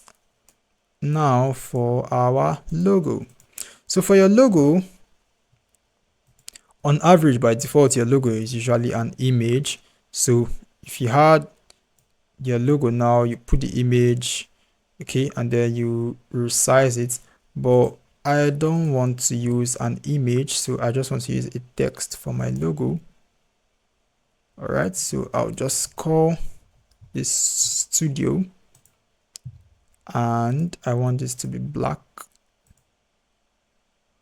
Okay, now I want to play around with my styling, so I can reduce this to 1, maybe 1.3, a little bit thicker, maybe semi-bold. Okay, all right, and then I want my logo and my menu to be 1, 2. So we could just add elements container. So in the parents container, we could add 2 containers. Okay, then move this in here, move this in here, and then for our parent container, we put it to be horizontal. Okay, and then this logo or this text is not aligned at the middle with this, so I want to align it everything to the center. All right, and then I also have this line here. Okay, so for that, in this container, I can just use I can give it a border at the bottom. Okay, so under style, border type solid, I only want bottom, so I'll unlink this bottom, and then something close to white. So currently you won't see it because of the highlights, but if I open this, okay, so that is our border. It's a little bit, I want it a little bit lighter, so I can just slide this up close to white. Yep, beautiful. So also I want to reduce the size to maybe 0.8. Yep, and then I want my menu to be totally flushed to the right, so I can remove the horizontal padding, set it to 0. So now there's no space between the items, and then I increase the space between. So if you look at the contactors, notice it's totally at the edge of this. If I was to increase the horizontal padding, see what happens. Okay, but I don't want that, so I'll put it back to 0, and instead increase the space between to 33. And now we have our header and our footer, but we are not yet done. So for the header, let's go to our mobile and see how it looks. So this WordPress menu widgets, it's a smart widget and automatically adjusts on mobile. Okay, but then we can also style it the way we want. For instance, here we have studio and then we have the menu here. So how do we do that? So going to our column, for this first column I want to reduce it on the mobile to 50, and then the second one to 50 also. Okay, so this is 50, this is 50. It's supposed to be flushed, but there's a gap in this our container. So the parent container, I'll reduce the gap to 0. So now we have 50 50 without any gap. Okay, and also I don't want paddings so that it can be flushed well. Okay, and now for our menu, I want it to be at the edge. So to do that, we come to content, scroll down, toggle. So this is, when it comes to mobile, it's called a toggle. So I want it at the right. Okay, and I also want everything to be totally to be totally in the middle. Okay, everything should be in the middle.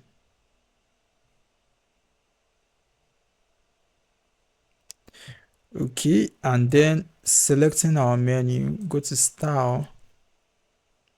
This button, I don't want it to have this background, so toggle button, I'll just put the background color as white, and then the color should be black. Okay, now if I click on this menu, notice the way it behaves. It just opens here at the side, whereas if you come here and you click on the menu, it takes the full length of the page. Okay, so to do that, or to fix that, you click on the menu, come to content, there's an option called full width. Stretch the drop down of the menu to the full width. So if I enable this now and I click on this, you notice the difference. If I was to disable it, notice the difference. So you always want to set that on full width for the mobile drop down. Okay, and then now we can style to look like this. So how can we achieve that? Style. So now that has nothing to do with the main menu, because we are on mobile now. So when it comes to mobile, you do that on that drop down. Okay, so first of all, for my normal, I want my text color to be gray, not really black, and then I want my background to be white. Okay, and for hover, I also want my background to be white. For active, I also want my background to be white, but for hover, I want my text to be black, and for active, I want my text to be black. So you can notice the subtle difference in the colors. Okay, now here the text, they are all aligned at the center. Okay, so content, so to do that, come to content, alignment, not toggle align, by the way, alignment, I can put this at the center. Sorry,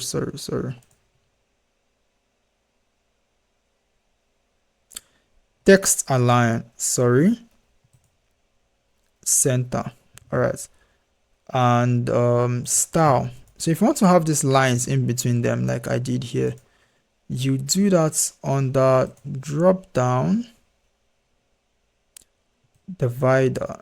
So you can put the border type to solid. Okay, give it 1 pixel, so the lines are already here, and then you can set the color, so something light. Okay, and then I want to give it some breathing room. Currently everything is clustered, so to do that, vertical top to bottom, so vertical padding, I can increase that a bit. Okay, then I also want another line divider down here. So to do that, I'll just copy this border color first. Okay, and this time around, the border for the last part, it's no longer a divider. The divider is just between the menu items. So for the last part, I want to put a border. So if I put a border now, notice what happens to the entire menu. Okay, but I want that border to only be at the bottom. So bottom, border color, paste. All right, and then I can keep increasing my vertical padding. Okay, and then also this menu drop down has something called distance. So if the more I move this, the farther away it goes from the menu. Okay, but I just want it somewhere. I want it somewhere here. All right. Okay, and then for our logo, one last thing, I want,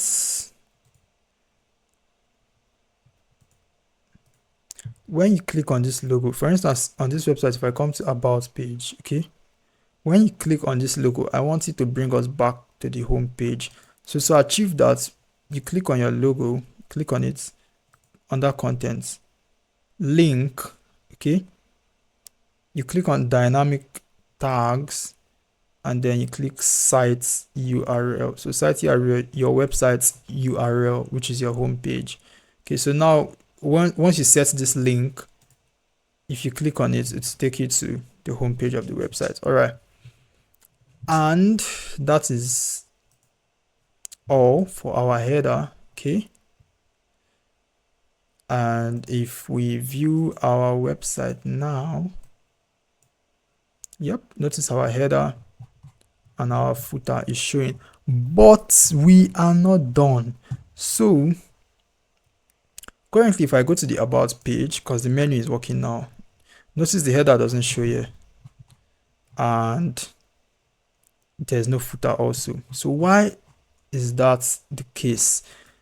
Now it's like that because this header we designed is on our home page, okay, and this footer we designed is on our home page. So technically, we've not yet, just like when we created the home page and we set that home page in reading, okay, we set that home page to display as our front page or as our home page.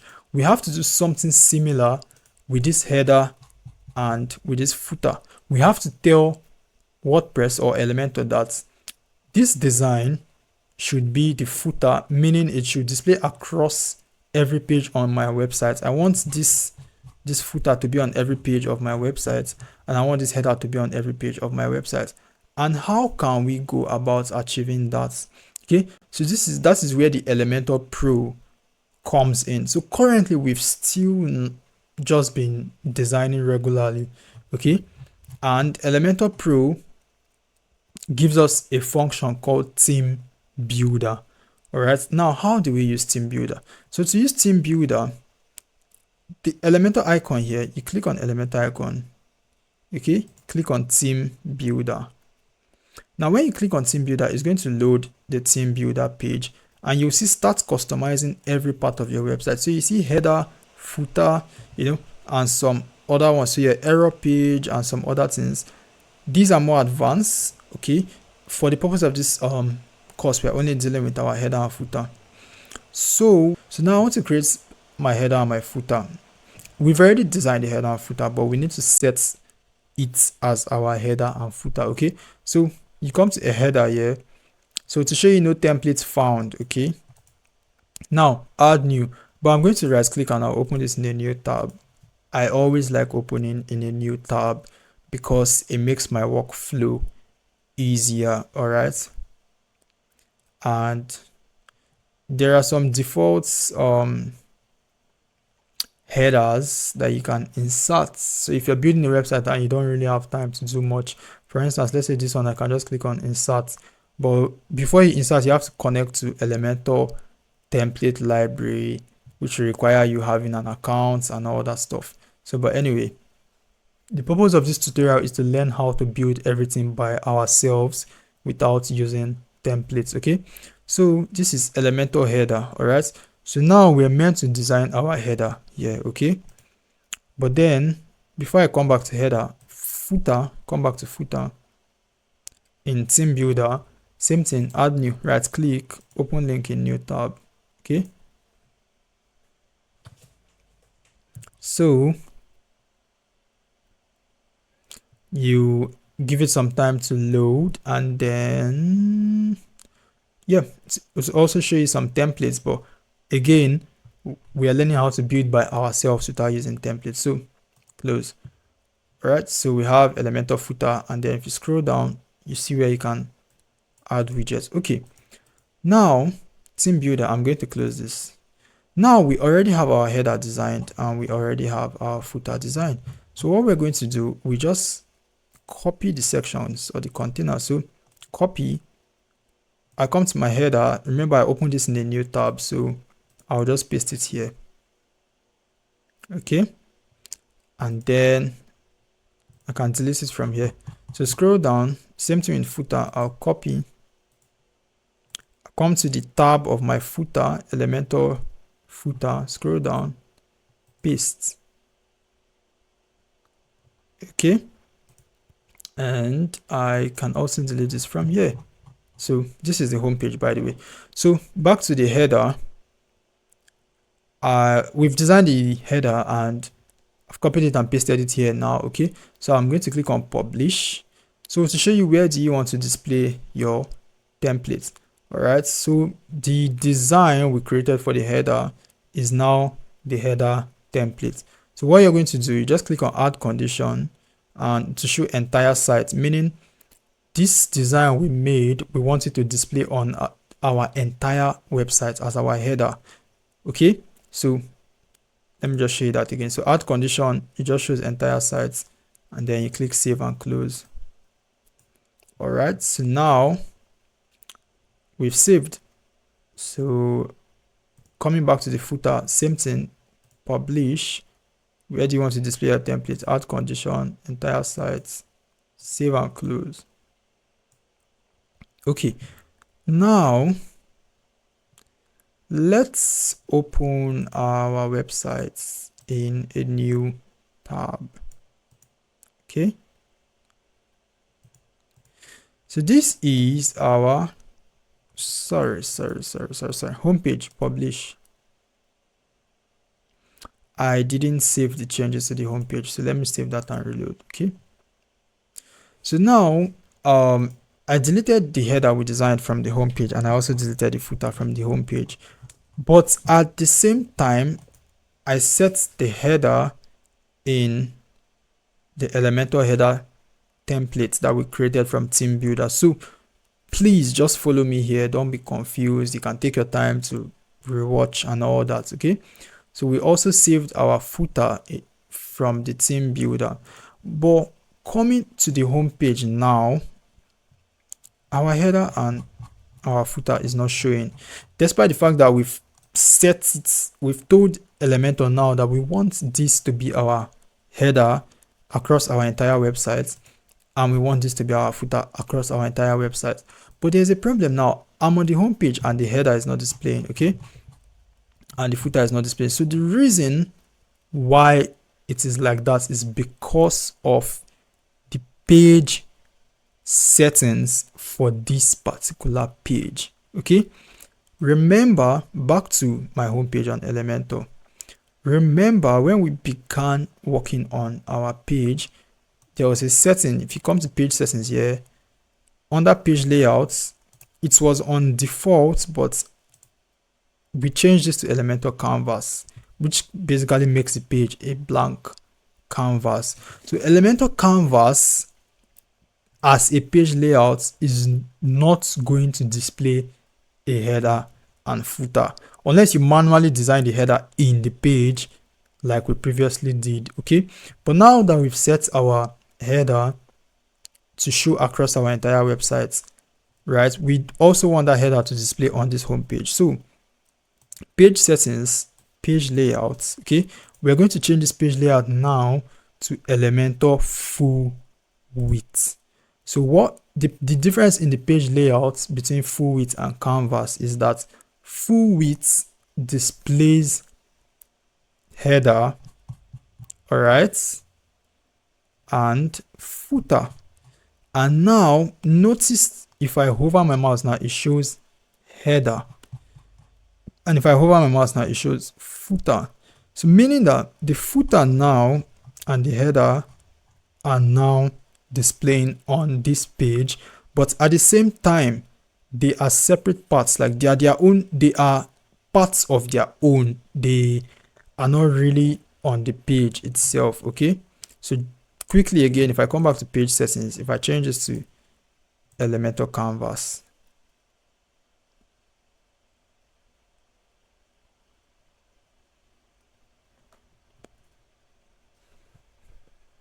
okay, so now the header and footer is gone. So canvas does not display header and footer. All right, and usually when I'm building my websites at the start, I usually just like setting canvas to remove all those extra distractions and the rest.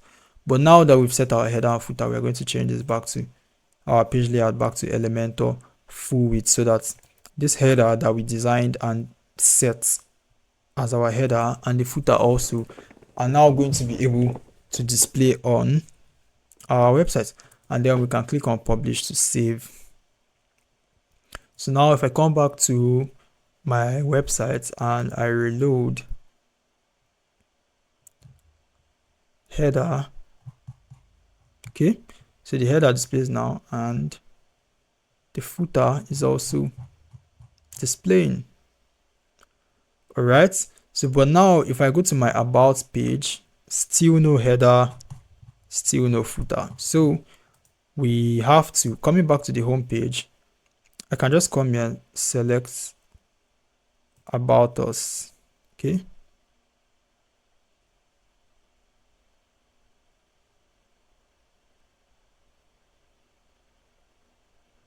so now for my about page, I'll also change the settings and change the page layout. Okay, sorry, change the page layout to Elementor full width.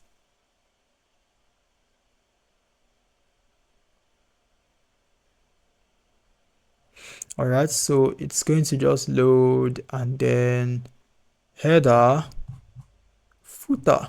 So publish.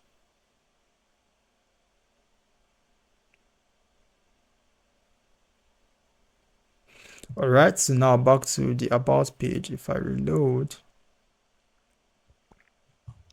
the header displays and the footer displays.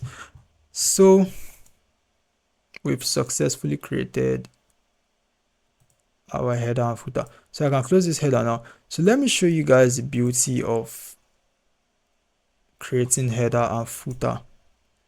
All right, so now my footer, if I was to change something here, let's say I just remove the question mark and I save. Okay, if I come to my website now and I reload, so this is the about page, the question mark is gone. All right, so if even when I go back to the home page, the question mark is gone.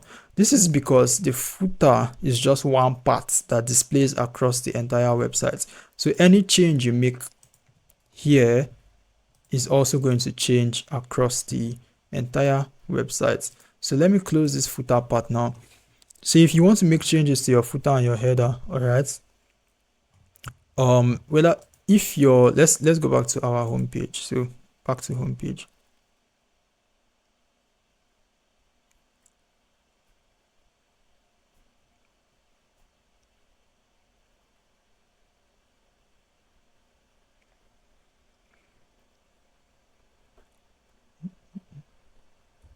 Okay,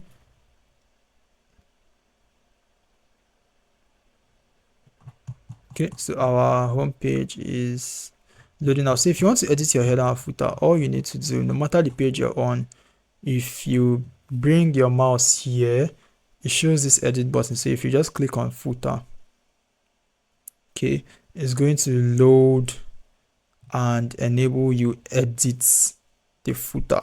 And then when you edit, you save.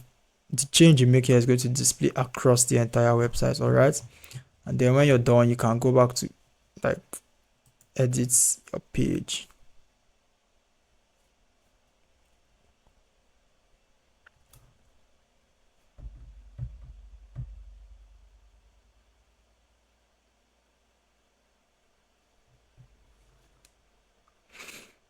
Oh,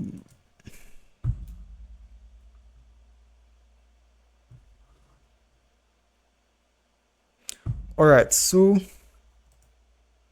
we are done with our home page, about page, and on the services, we want to make our website in a way that when we click on services, it scrolls down to the services section on the home page. So to do that, I mentioned earlier on in appearance menu. By the way, after creating a menu, you can always come to edit it. Okay, so in appearance menu services, we added a custom link, and the URL was our website.com/# services. Okay, now back to our website. Currently, if I click on services, nothing happens. Services, nothing happens. But look at the URL here. It shows #services, right? But nothing happens. So how can we make it work in a way that when we click on the services, it takes us to this #services? All right. So to do that, on our homepage, this is our homepage in Elementor. Scroll down to your services section. Okay. So what this hashtag means in URLs for web design is ID. So this hashtag means the part of the website that has this ID. Okay. Hashtag meaning like ID of services. So I'll show you what ID means. So for our services, if you click on the entire services container, the parent container of this section, head over to advanced tab. All right, you'll see what we call CSS ID. Okay, now in this CSS ID, now if I type in services here, by the way, when doing it, don't put hashtag here, just services. Okay, so this means I've now named this section services. I've given it an ID name of services. Okay, and if I save now and we go back to our website, all right, and let me reload the home page. Okay, now if I click on services, see what happens. Magic. So to scroll us down to #services. Okay, so the ID of service. If I was to even make a little spelling error here, so instead of services, if I put service and I reload, okay, so now if I reload our website, if I click on it, nothing is not going to work.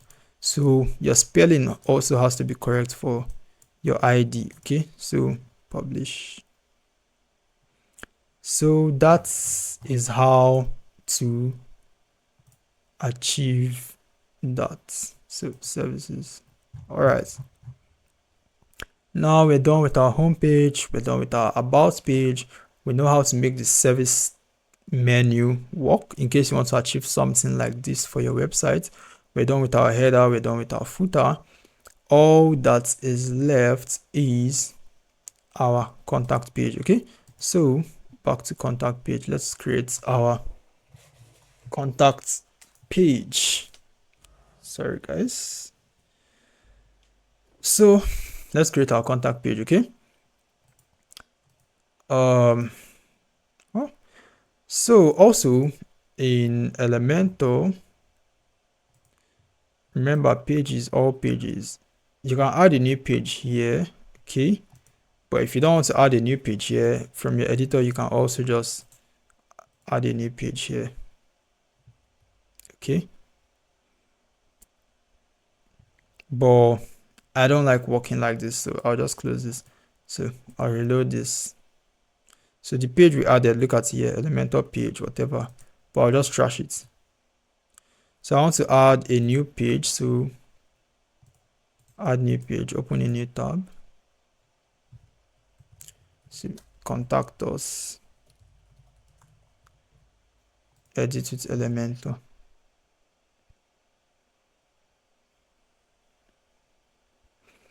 Right, and as usual, you allow it to load.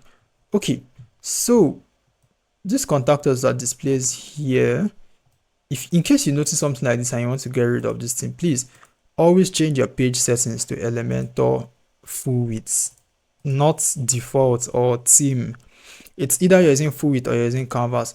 There are specific times when you might want to use theme and default. Default is essentially theme. Theme and default are kind of the same thing, although you can set your default to be either of any of these, right?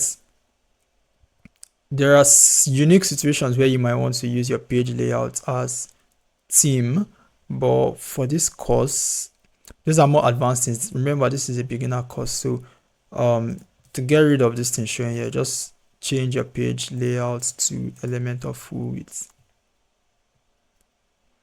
All right, now our contact page is similar to our about page. So back to my WordPress dashboard, about page, edit with Elementor, right click, open a new tab. So I just want to copy some sections to use here, so we don't have to build everything from scratch, to save ourselves some time. Okay, so again, allow it to load.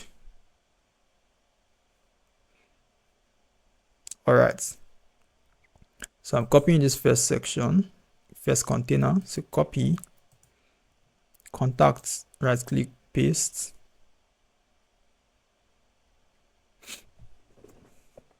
Okay, and I can close this. So contact us. All right, I don't need these parts.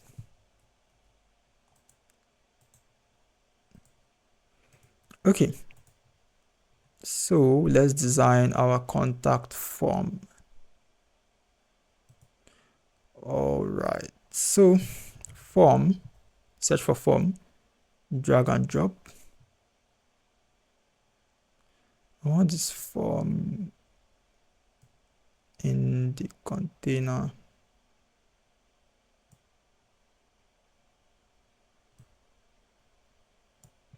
Okay, so how can we help? So this is a select field. Okay, so to add fields, form name, by the way, contact form.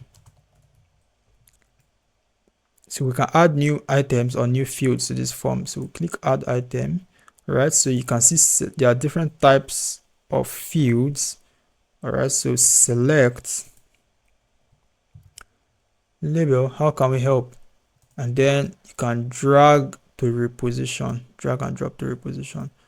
And then for the options, we have logo design, full branding, website development, So how can we help? For the options, logo design, the next option, you enter a new line, website development. Spelling.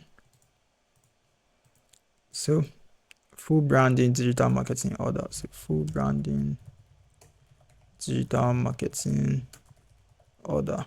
All right, and describe your projects. Describe your projects. So instead of message, I'll just change message to describe your projects. Okay, and in your fields, there's what we call placeholder. So this message that shows here, okay, I don't want that, so I'll just remove it. And then your name, I don't want this placeholder showing in here, so I can remove it. and then your email.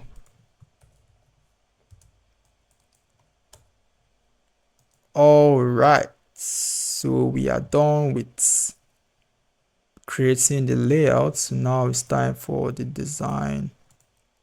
Okay, so style for our form, we need some spacing, so row gaps. Okay, so give it some spacing, so let's say 30, and then I also want some spacing between the labels and the fields, so I can put some spacing there. Okay, so for my fields I want them to be black. My labels, sorry, my fields are the inputs. So for my field I don't want it to have a border radius, so 0. Okay, background should be white and a light border. Okay, now for my form, I want my form to have this gray background. There is no option in the style path for that, so going to advanced, scroll down, background type. So that gray color was our accent color. Okay, and then we want spacing inside, so remember spacing inside is padding, so padding EM3, and then the width, I don't want my form to be 100% width, so we can change the width still under advanced, custom width, so we can use our slider to set the width we want. Right, so maybe let's just use 60. Okay, and then our button should be black, so style button background color black, that's the submit button. And then our typography, I want it to be uppercase, to transform uppercase. Okay, and then oh yeah, the weight should be 400, and then the padding should be 1 EM. All right, so we're practically done with our contact page in terms of the design. All right, so remember when you're done with your desktop, okay, I want some spacing here, so margin. Okay, so then back to our mobile. So for our mobile, the width should be full with 100%, and then we can reduce the spacing inside. There's too much spacing inside, so we can reduce this to 1. Yeah, maybe at the top we can add more spacing, maybe 1.5 at the top and bottom. All right, looking good. Or we can just add 1.5 everywhere. Okay, sharp. All right, so we've created the form, but it's not functional now. If you feel this form is not going to work, I'm going to show you guys how we can make our form work. But for now, let's check our website. So open a new tab. So again, if you click on contact, it's not going to load because on our menu, appearance menu, we did not set the correct link for our contact. We just use this hashtag. So I'm just going to delete this, and then now that we've created the contact page, on that page is contact us. I'll select the page, add to menu, so it has the proper link now, and then save. Okay, so back to our website, we reload contact. So contact is working now. So before we make our contact form functional, I'm going to show you guys some other things first. we're going to do that last. Okay, so first of all, buttons. So if you notice, this button is meant to lead get in touch. This button is meant to lead to the contact page. Okay, but currently if you click the button, nothing happens. That's because we've not yet added any link for this button. So how do we do that? And this button is on our home page. Okay, so I'm going to leave this contact page open for now. Or no, let me just close my pages. So let's go to our home page. So home page.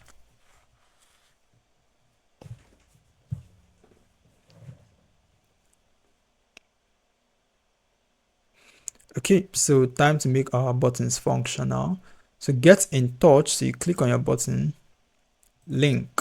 So what you do, just search the name of the page on your website. So contact, then you select the page. Okay, so to automatically put the link, your website.com/contact us. All right, so that is for the first button.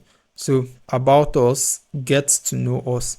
So when people click on learn more, this should link to the about page. So same thing, under link, we'll search about, allow it to search, and then about us, select. So it puts in the correct link for the about page. Okay, and then scrolling down, the last button is on our footer. So before that, let me save this, and then footer.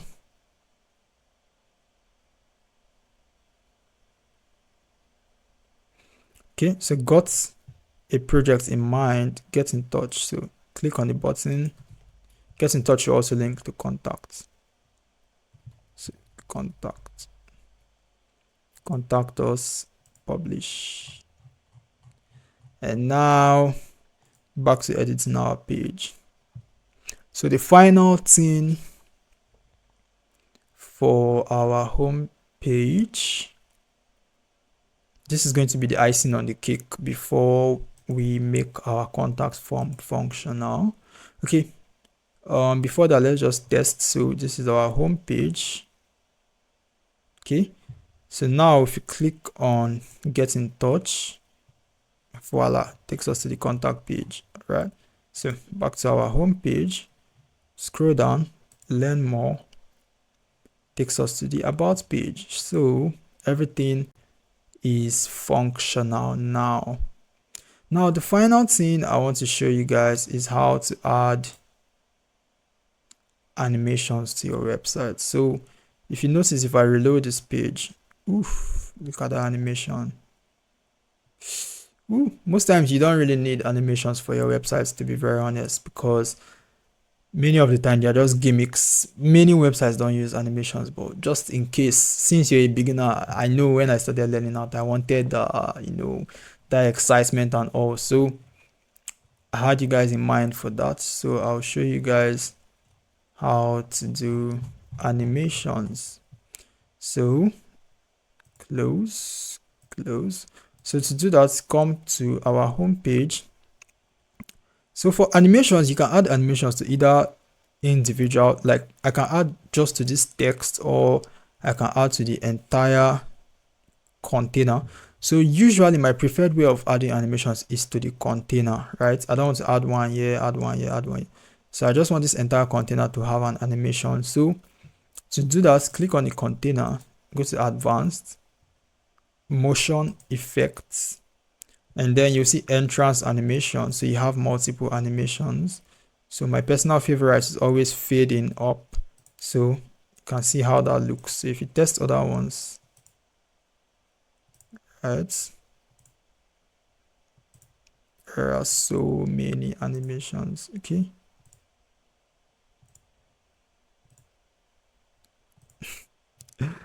Anyway, fading up.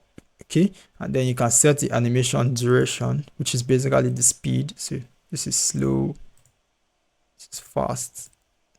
Usually I use normal. Okay, and then same thing for these ones. You can put them for each column.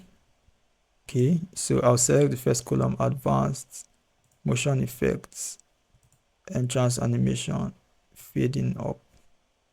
Okay, so if I also just, if I've added the animation to this, I can just copy it and paste the style here. So advanced motion effects. So notice now it has it.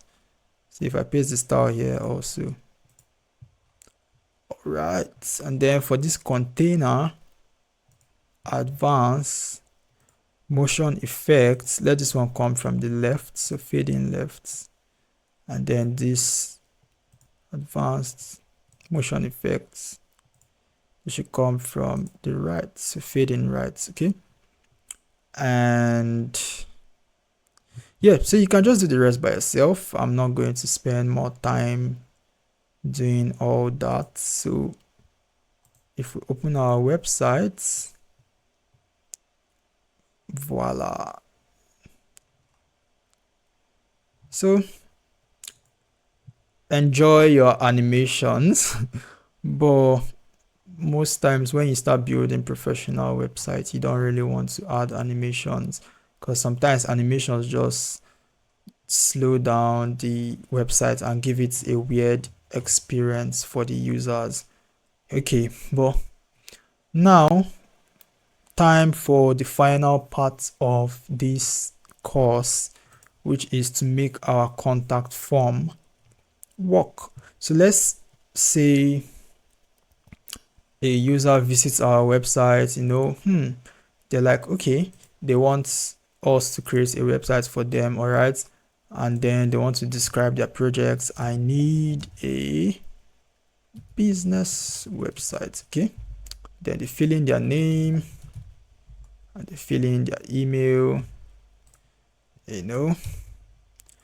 If they click send currently, so it shows your submission was successful. But here's the thing, this form has not been linked to anything. So how do you receive what the person sends? Okay, currently if I come to menu here and come to Elementor submissions, okay, so this was the form, contact form. So this information this form now, the information, sorry, this information I filled here shows here. Okay, it even shows like the submission dates, all right. And if I click on view, so I need a business website. You see the person's name, you see the person's email. Now you can email them, from here and all that. So join the community, link in the description. Join the free community if you need help and you want to be able to learn how you can set up your website so that it sends out email notifications.